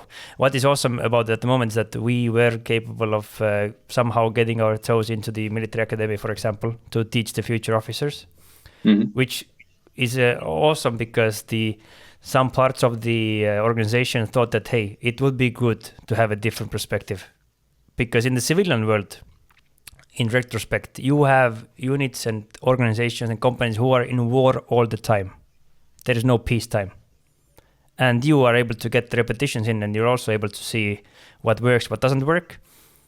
And that actually could be brought into there. So having a person who have a different perspective, they can actually lead and point out a lot of interesting and simple things which you are not capable of seeing yourself. And it's kind of the same way if you are not capable of figuring out that, hey, I could use this schedule at home, and someone looking at you from a side saying, hey, you are using this thing, it works over there. Why not try this at home? And they're like, I never thought about it. And then you just do it. But it takes humility and capability of listening. And that's something which a lot of people who in a really deep tunnel add someone's ego, and it's very difficult to break in with those thoughts. So currently in the officer training, there's actually leadership training by you. Yes, we are providing the first and second course or whatever, the beginners and the second year people. We are actually supporting them as well. That's great to hear, because some of the guys coming from the academy have been pretty... I mean, it's the same thing what Shepard said, in my opinion. You can't blame the people if the training is not what it's supposed to be. You get people based on what is the training. And obviously you get outliers who were just good and who were guys like you who were able to figure out, hey, like you have something in you which kind of makes you humble, it makes you able to listen, it makes you able to improve. That's all you need. You need to be humble, you need to be able to listen, you need to be able to take action and improve yourself. And if you have those three things, you can't really lose. And that's what you need to teach. And it has to be like people, what's the saying? People, they don't raise to occasion, they raise to the level of the training or preparation. Mm-hmm. That's the kind of the, So that's usually this. So you can't really blame a leader doing bad things if they were not trained correctly. And then there's a good example where the accountability of that in UK's army was that there was one dude sent to Afghanistan and he had failed 3 times the weapons training. Like he wasn't qualified to hold a rifle. He fucking failed 3 times. Regardless of he failing, he was sent to the deployment and then he shot his sergeant in the back or wherever and killed him. It can't be blamed. All the blame cannot be on him. And then what was done is that in the, I don't know, whatever it is, uurimine. Investigation, he wasn't the one who was kind of imprisoned. It's clear. Yeah. Like he didn't pass any of those. So who sent him there? Who made that cut? And I think the same thing happened here in the newspaper where one Ukrainian worker got killed in a ditch somewhere in a building environment, and there was no safety rules, and the leadership knew that the safety rules were not there. They still sent the dudes to do the job. Now the Ukrainian dude, he got killed, I think, in that work accident. And eventually the owner or the CEO of the company, he got a criminal punishment and he's going to prison. Yeah. And that's how it works. Like if you that's how the accountability works. So the training is so important. It's the most important thing, what you can do. And definitely, I feel we are in general, we are in a great place in general terms in Estonia. We have such a high level of training, such a high level of people who are actually doing great things. And that's why I'm confident in them, because we were also produced by that system, which means that there are a lot of good guys, a lot of good, capable people there, which is awesome. So now, if you now started to think going away, what was the final decision when you made it, and how long did it take for you to leave? So I made the decision 2023 around springtime. It was during, or not during, but after this one exercise that everything went perfectly well until some changes were made higher up, and kind of ruined the whole experience for me. So we worked really hard on getting it perfect. Everything was executed perfectly, and they just wanted us to fail. And that rubbed me the wrong way for some reason. I know all training is kind of built for, like, you have to fail at some point so you can learn from the mistakes. But for me, I think the timing was so wrong that I was already kind of thinking this about all the things that are wrong. Big. Yeah. And then a lot of things piled up. I got my vacation canceled several times. I already had booked plane tickets, hotels, everything. I was going with my family, canceled like several times in a row. And I just, I thought that like the effort I'm putting in, I'm not getting much back from the unit anymore. And I made the decision that I'm going to look for some place. I'm going to reach out. And if any of the places that I'm going to reach out to give me the green light, then I'm going to write my resignation. And that's what kind of happened. So what was the first work interview for you? Because when I quit, I first started playing poker, of course, and that didn't lead anything good. But then I started sending random emails with my CV, but my CV didn't really tell anything because it's like military. Nothing there to tell. Yeah. No skills. How was your interview process looking like? Actually, mine was very quick and easy. Like the first, I looked around for quite a while. And once I settled on one spot that I thought would suit me, I wrote to them. I didn't even send a CV. I kind of hinted at something that kind of what my background is. And they were like, yeah, come in, let's talk. And when I walked into the interview, I had actually met 3 out of the 4 guys before during the military service. So we all knew each other. They had received some training under me. So all the guys knew me. And they were like straight away, like, yeah, come on board. It's funny. And, funny. Really quick and easy. Funny in terms of when I eventually got to the interview, it was the exact same thing happening with me. Because 4 dudes out of 3, I already had served before. And they told me just what I will start doing. And that was the interview I had. So I've never been into a real work interview either. So yeah, I don't even know what it looks like. I mean, neither. So and then you eventually got the green light, and then you said, okay, now it takes about whatever. How many months did it take you? Yeah, it was 3 months that I had to, 3 months ahead, I had to let them know that I want to get out. So that gives you all the time to give away all the equipment that you have. If guys don't know, then when you're in SOF, you have so much equipment issued to you, and 100% half of it is missing somewhere or broken, and you have to deal with all that stuff. You have to get it all fixed or find it, clean it, get it back, get a signature, and eventually you can leave. The 3 months was a difficult time because I had actually I was doing my dream job. That's what I had been dreaming about doing for a while, and I was doing it, and actually just leaving it for no other reason than I wanted to get something better was difficult. So if you now made the decision now let's say that another chapter in your book kind of ended at that point. If you had to now wrap up like we did with the previous chapters, one was after the conscript series, one was after the selection. Now another page is what you turned. What would be now your main takeaways from that period? We've actually covered this a little bit. Is that all the good things about the structure and everything, how stuff is done in the military, can very easily be transferred over into civilian world, and you can use it for almost anything in your personal life, in your work life, everything. It carries over really well. Maybe in your head, you think that all you've done is military stuff, but it works. It works the same. The leadership skills, the communication skills, everything carries over.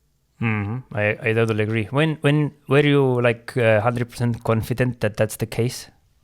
Nope. When did you realize that? I think after about 6 months of working in the civilian world. At first, I had a tough time transitioning because I didn't have anyone telling me like, you have to do this, you have to do this. I was kind of on my own schedule, and I just had to figure out this for myself, that I'm just gonna do it the same way I did. I'm gonna wake up at this time, I'm gonna work out, I'm gonna come to work and do this, and it kind of works itself out eventually. But I had some help and some people, like mentors, telling me that, hey, you're doing the right thing, just keep doing it the way, like I've reached a certain point because of the way I've done things. You don't have to change anything. You just apply it to the civilian world. And what has been the biggest struggle, or it has been just, it's easy? I wouldn't say it's easy. Well, I the hardest part for me is going it's from simple, not easy, for sure. Yeah, it's simple. I used to be in a unit where you kind of have to remain a secret. You can continue talking. And what I basically do now is broadcast this to the whole world. That the same stuff I had to keep a secret like months earlier. So that was a big change for me. But that's kind of my job now. So what I do is social media marketing, basically. And I can apply all the stuff that I learned in the military to kind of market our company now. So for me, everything I did in the military actually directly carries over to what I do now. Absolutely. And it was a good transition for me. I couldn't imagine doing like this corporate job, Excel sheets and all that stuff. Most of my job is still with guns and wearing multicam and doing all that stuff. Yeah, absolutely. I can resonate with that as well, because when I transitioned to the civilian corporate world, or whatever you call it, then I also was, I think it's easier to transition when you know half the job, and the half the job when you go into the defense sector is your customers are military people. Yeah. So it's a lot easier. It's a lot easier to talk to them if you know that we're speaking the same language. Exactly, and it doesn't take much time to say, "Hey, I'm from military. I'm from military," and you kind of know each other already, kind of. So that's good. That's cool. What have you been doing now lately? Then let's talk through what you ended up and what you're doing in the Falcon Claw. What has been the main ideas? What you've been doing? What have you learned now from this experience? So the company I'm working at right now is called Falcon Claw. We sell and manufacture stuff, mainly dealing with like military night vision and thermal equipment and all the accessories. And there's a bunch more stuff, but that's the main idea. And what I do is test, review, and market this stuff. So this is pretty much all the gear that I actually used in the service, like the whole time. I have a lot of experience with it. I have real world experience, and I can give my honest opinions and feedback on the stuff that we sell or market. And that me being, I guess, with a military background, that gives me kind of maybe some credibility of 100%. Maybe I know what I'm talking about. Yep. And it seems it kind of works out, because as of like 6 months ago, we started getting really popular on social media, and things are going really well. So what's the what do you think? What's the success behind you now sitting in front of the camera talking things? What do you think? Is there anything you can like connect the dots? Is it the same stuff what it was before? What makes you good? I don't even know. I honestly don't know why people are watching those. I mean, we of course we're purposefully trying to make it as informative and short as possible. Well, we're kind of serving the TikTok brains a little bit, because our format is usually very short. There's like this hook and punchline, and we have to. There's this certain formula that we have to follow, and maybe the hard part is actually I want to elaborate a lot more. I want to talk for hours about maybe something, but it has to fit into 15 seconds, or otherwise people are gonna just leave. So that's the challenge. But I think once we figured out the formula and kind of the format that fits us, and I got more comfortable with the camera, then things started moving, and now we're just rolling. What was that first time like, being in front of the camera, in taking in consideration the previous service? Because I know how bad it was for me. So for the first 6 months, even I felt cringe, like even doing it, like talking to the camera in English when there's only Estonians around me. Like it just felt so weird to me. But you just have to get into the mindset that there's a reason I'm doing this. There's a reason why I'm speaking English. Like I just have to get out of my own head and do what I have to, and not give a shit about what people think. Yeah. Now it's pretty easy. I mean, been doing it in public places as well, and doesn't do much anymore. I can even actually watch my own videos sometimes. Yeah, At first, I couldn't even hear it. When I heard my voice, I was like, "Fuck, I'm leaving." I know that specifically. That's why Martin did the first bunch of videos, because I didn't want to fucking do it. I did like 39 takes, and it all sucked, in my opinion. You need someone else, because I think being guys with our background are extremely self-critical about everything. So we need someone else. So to me, it's like what I've told to people who have retired now is that you have to, like, the best. What's the best recommendation would be, you have to have like a selection mindset. You just enter a new selection. You should treat it the same way as you treated it back then. When you get to the unit, when you get the job, treat it the same way as you did it in the beginning. Like, you have no understanding what's going on. Start learning, start thinking, okay, how this world works, build relationships, stay humble, and then eventually when people will come and start asking you, and then you can have an opinion because now you understand what's going on. But the big mistake what people can do is that they think that they have this background, and now they are made, and now they come in and start being an instructor. And that doesn't lead you in a great place.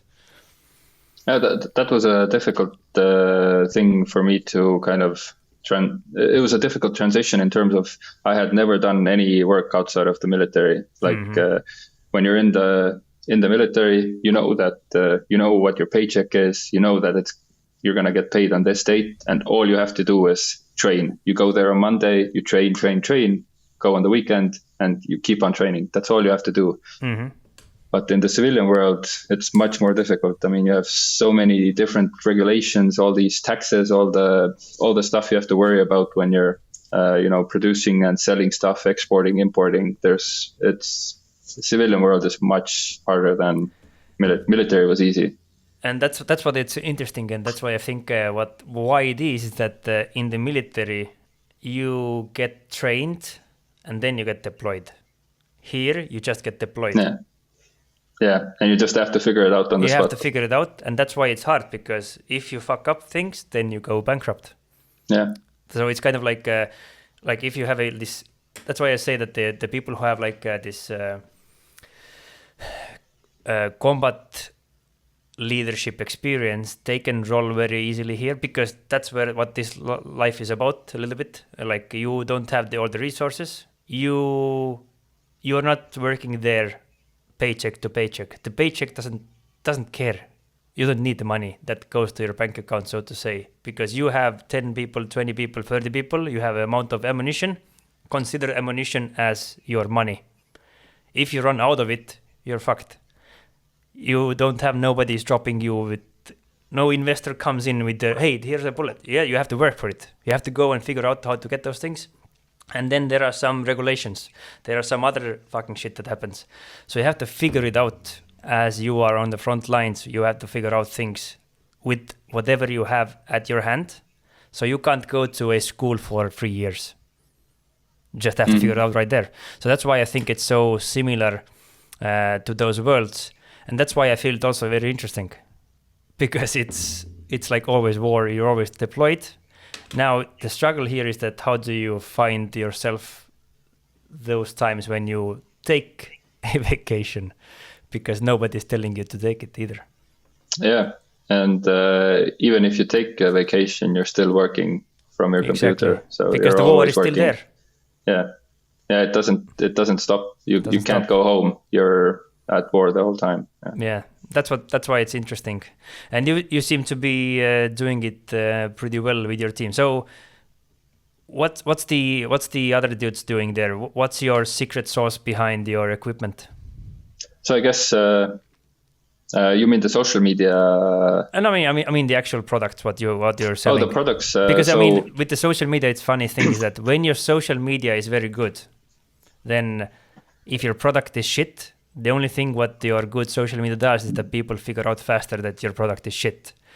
So what our secret is that we sell the stuff that we use ourselves.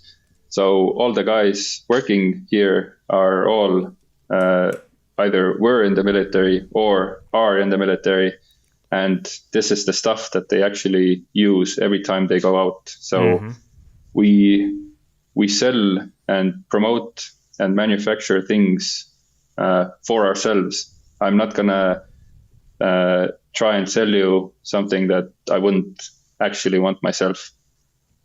So if we get something new that's better, we're not gonna try and sell the old stuff. So I guess the reason why we still keep going and keep getting better is that all the reviews and all the response we get is always 5 stars, positive, very good products. Thank you. I will come back again, definitely. Like if you're honest about it and you're not scamming people, then it's gonna work out eventually. Absolutely. I if you do the right things for the right reason, eventually you will win. Yeah. There is no way of losing. Yeah. And that's why it's hard when someone has a really good marketing, but their product is shit. Yeah, it will work for some time. Yeah, they will know faster. That's what it is. So, what's up next for you, in general terms? What you're planning on? What you're working on at the moment? What's your next things that you are going to be getting better at? So we recently expanded our team. So we're gonna be producing a lot more videos, and we're gonna kind of veer away from not away, but we're gonna expand our kind of reach by offering more services, more products. A lot of them are coming from what I think I can provide. So I was a instructor of many different fields in the military, and I still keep doing them. And based off of my experience and knowledge, I'm putting together some more stuff that we can offer people. And we're going to be producing a lot of videos, instructional videos, and funny videos, hopefully, as well, on these products and topics. And that's probably going to take me the whole year of just producing a bunch of videos. And this is like half of what I do is the social media marketing.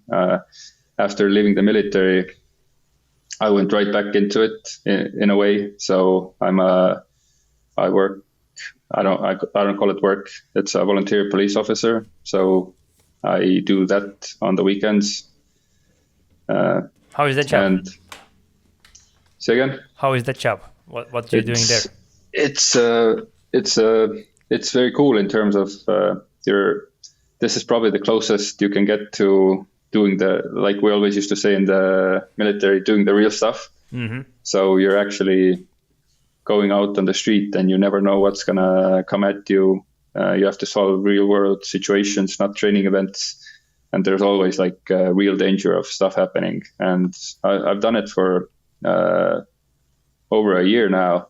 And I've seen a lot of crazy stuff, cool stuff, and I've had a lot of great times, and also a lot of good experience that I can carry over to what I'm doing as my main job. So what have been some awesome stories, if you can share from that experience, what you have now gained? Because now you kind of have, so you are in an interesting position where you have been like trained for a decade to be a weekend police officer. Yeah, it's funny actually. Yeah.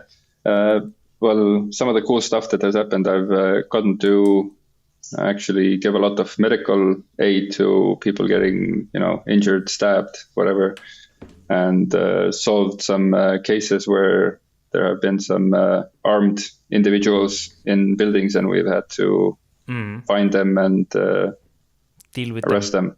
Mm-hmm. Yeah, and car chases, always fun. Can't really do that in the civilian world. Breaking the speed limit. And yeah, it's more of a hobby. Whenever I say I do police job as well, I don't call it a job. It's a hobby. I don't get anything from it other than just fun. But it's good that there is a possibility with people with your background to retrain and actually be used purposefully in a place where actually there is not so much training, there is not so much capability, and now you have the possibility to share your knowledge. Yeah, I actually, that's something I do a lot. I actually provide a lot of training for active police officers, and also the volunteer police officers, and also the Defense League. And I still do training. So what I didn't want to happen is I leave the military and I start forgetting all the stuff, and the country has actually invested quite a lot of money into training me. So I'm gonna train as much as I can. That's also all the units. What I've understood is that there is so much opportunity to give back. Is that I am still doing the same job, but I just don't have any rules anymore.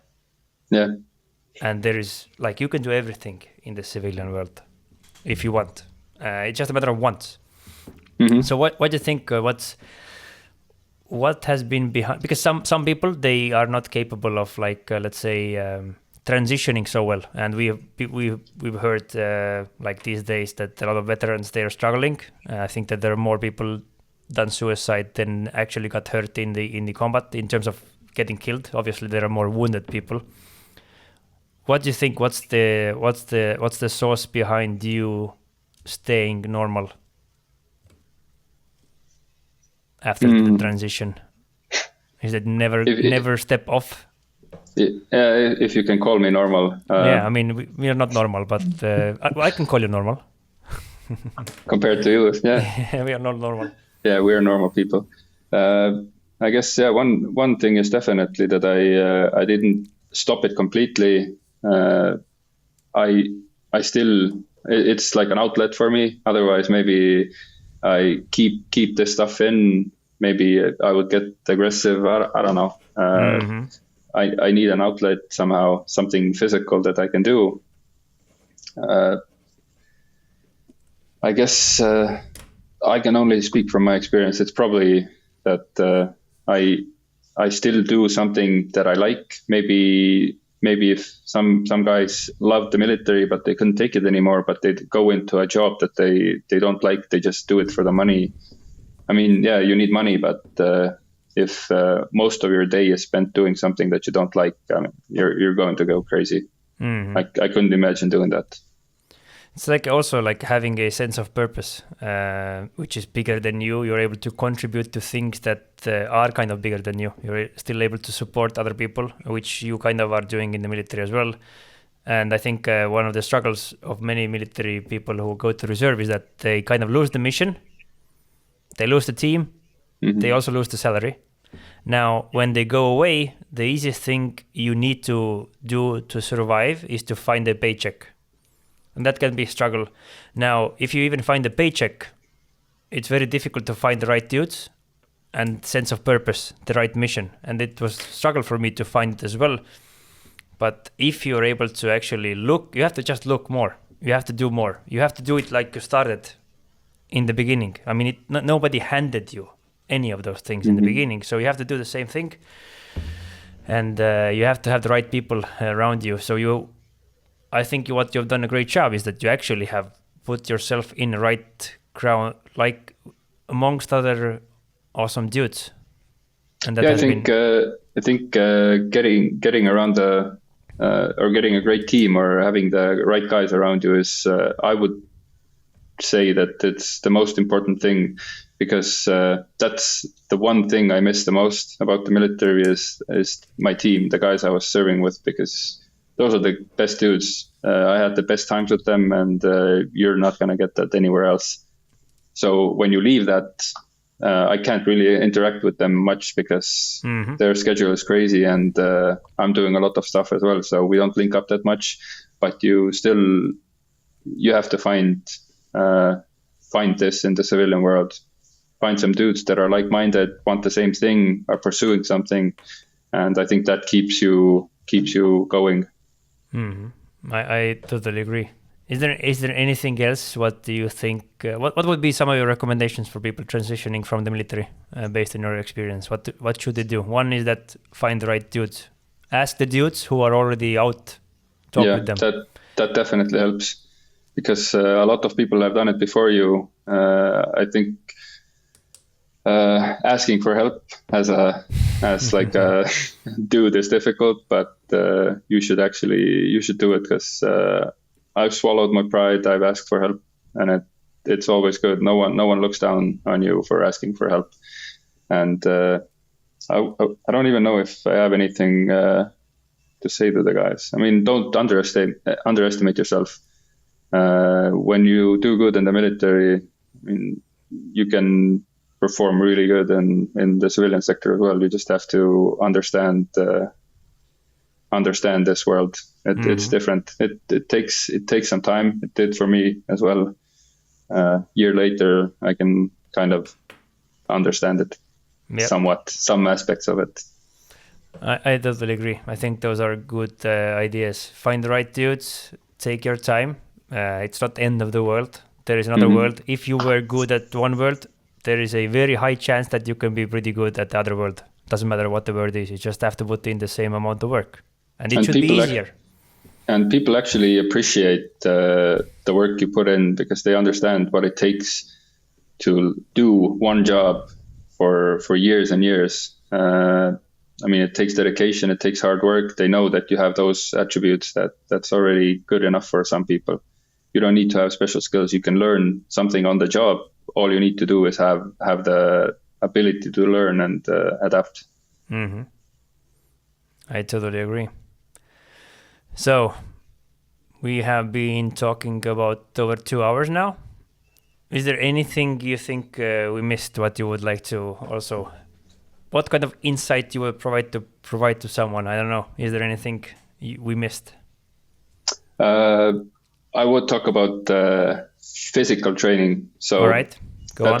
That's one thing that I think a lot of guys are gonna, when they get out of the military, where they kind of have to do it, or that's part of their job. Their job is physical, but don't stop doing physical activities when you stop being in the military, or that being your job. It's a huge part of your health, your mental health, everything. And you can have that as a goal for you as well. You can have that can be your mission, to be healthy, to be strong, to be fast, do all that stuff. That's something that I've actually kept. That's what I've been pretty much passionate about for the last 15 years, is being in the best physical shape I can be.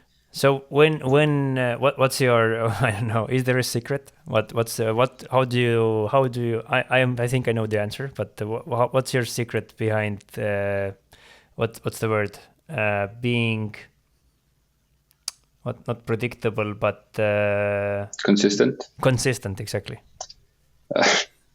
I don't even know. You need to have a goal. You can't just go to the gym to go to the gym. That doesn't work. You need to have like a reason you're doing it, whether it's you want to be healthier, you want to feel better, look better, whatever. For me, it's always been, I want to be as effective at my job as possible.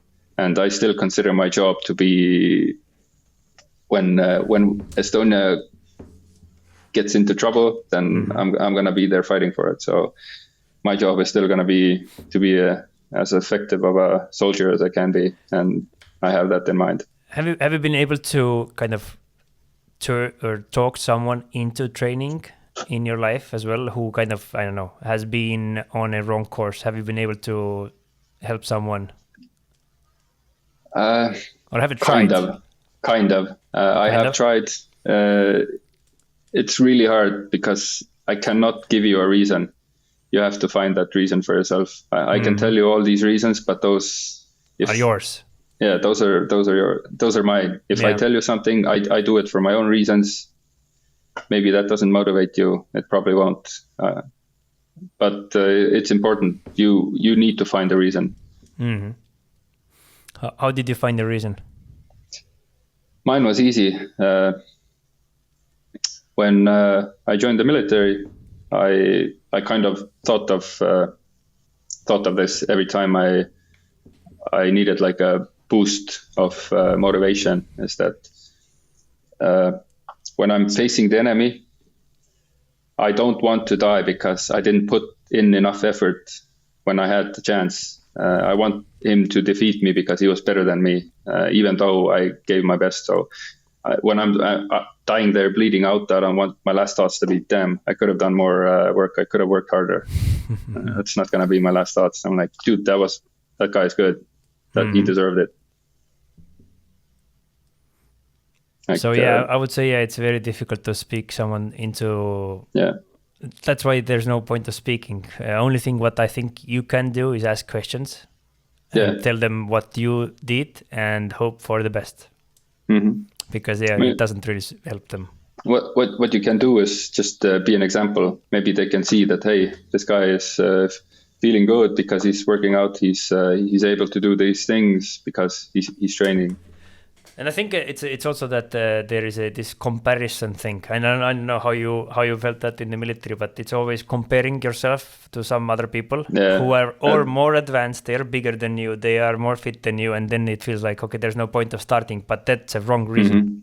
Mm-hmm. Yeah, it's really hard not to compare yourself because I still do it. I mean, let's say I can lift a lot more, and then I'm like, but that guy can run longer than me. I have to run more. Then I do running, and then I get weaker. I'm like, but that guy can lift more than me now. It's never ending. It's easier to not don't compare. Have your own goals. Easy to say, but hard to do. I agree. So let's also, in the end here, let's talk a little bit about leadership. So what do you think makes a good leader based on what you've seen from other people around you? What has been some of the characteristics of a really great leaders?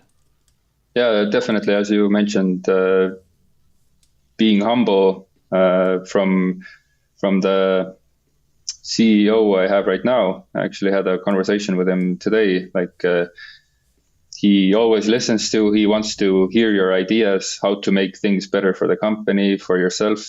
How do you think you can do your job better? Like he's genuinely interested in how you're doing and what you're doing. It's not he never. I don't think he's never like micromanaged anything that I've done. He kind of trusts your process. He gives you guidance.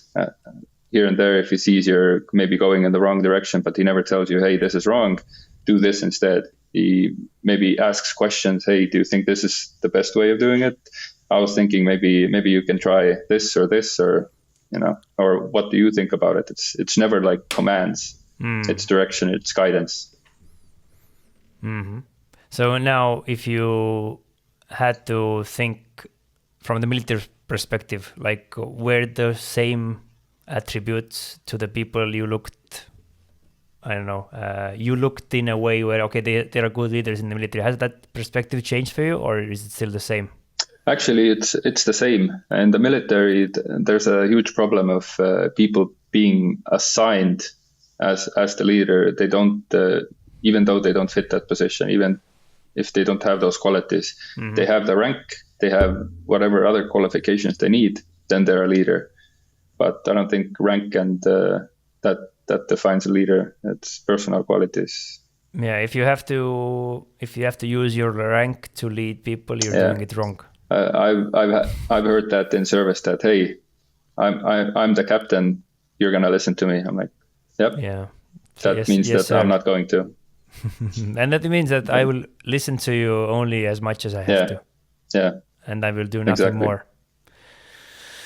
All right, that's awesome. So now, obviously, your life is we are just babies in this world. We're just 35. So what have been your main 3 takeaways from your first 35 years? If you had to, I don't know, ship out from this world, what would be the words of wisdom that you would leave behind to your kids?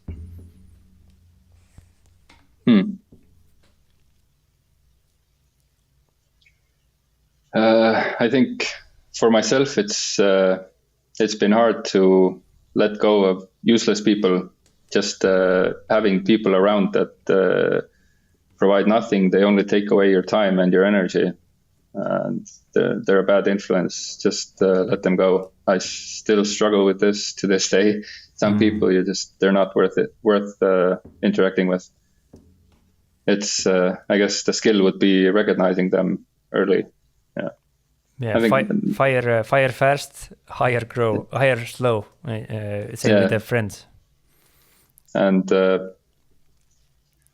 surround yourself with people you want to, like, who have something that you want. If all your friends are nowhere near where you want to be, or they don't have any qualities that you want, I don't even see why they're friends with you, or why you're friends with them. They're only gonna bring it down. Same goes for negativity. If you meet with a friend and they're only negative, that's gonna affect you. So just get rid of useless people.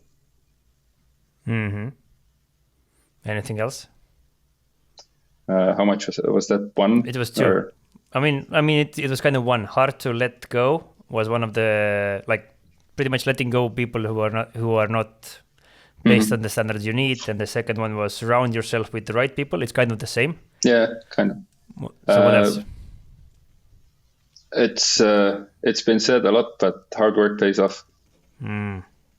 Especially in the civilian world. So the more you work, the more you can achieve. And then you have to know what to work on. Figure out your why. Figure out your why. Definitely. And you're not gonna succeed right away. It's gonna take a lot of time, a lot of failures. But if you're doing as you said, if you're doing the right thing for the right reasons, you will win. There's no way. Yeah. Like, there's only one way of losing. If you know what the other loop, right? Observe, orient, decide, and act. Like, if you just observe, orient, and decide and doesn't act, then you will never get the feedback. So the first place where you can start getting feedback is when you act. Then you have something to observe. It has to be a circle. The only way how to lose is that if you get stuck in one place, or you don't listen to the feedback. If you keep moving, you improve, you adapt. I mean, you can win. Truth. That's how it is. So that's awesome. So that's how today ends. That was a very awesome conversation. I really liked it. And obviously, thank you for thank you for everything what you have done. Thank you for contributing to what you're doing at the moment. And I'm sure that we will meet in this life or the next. I don't know. We'll see. Depending on what. Yeah, it will be soon. Either way. So, yeah, thank you for everything. Thank you for having me, and thank you for teaching future leaders in the military. Absolutely, that's what we do. We continue on the mission. All right. Bye-bye. All right. Bye.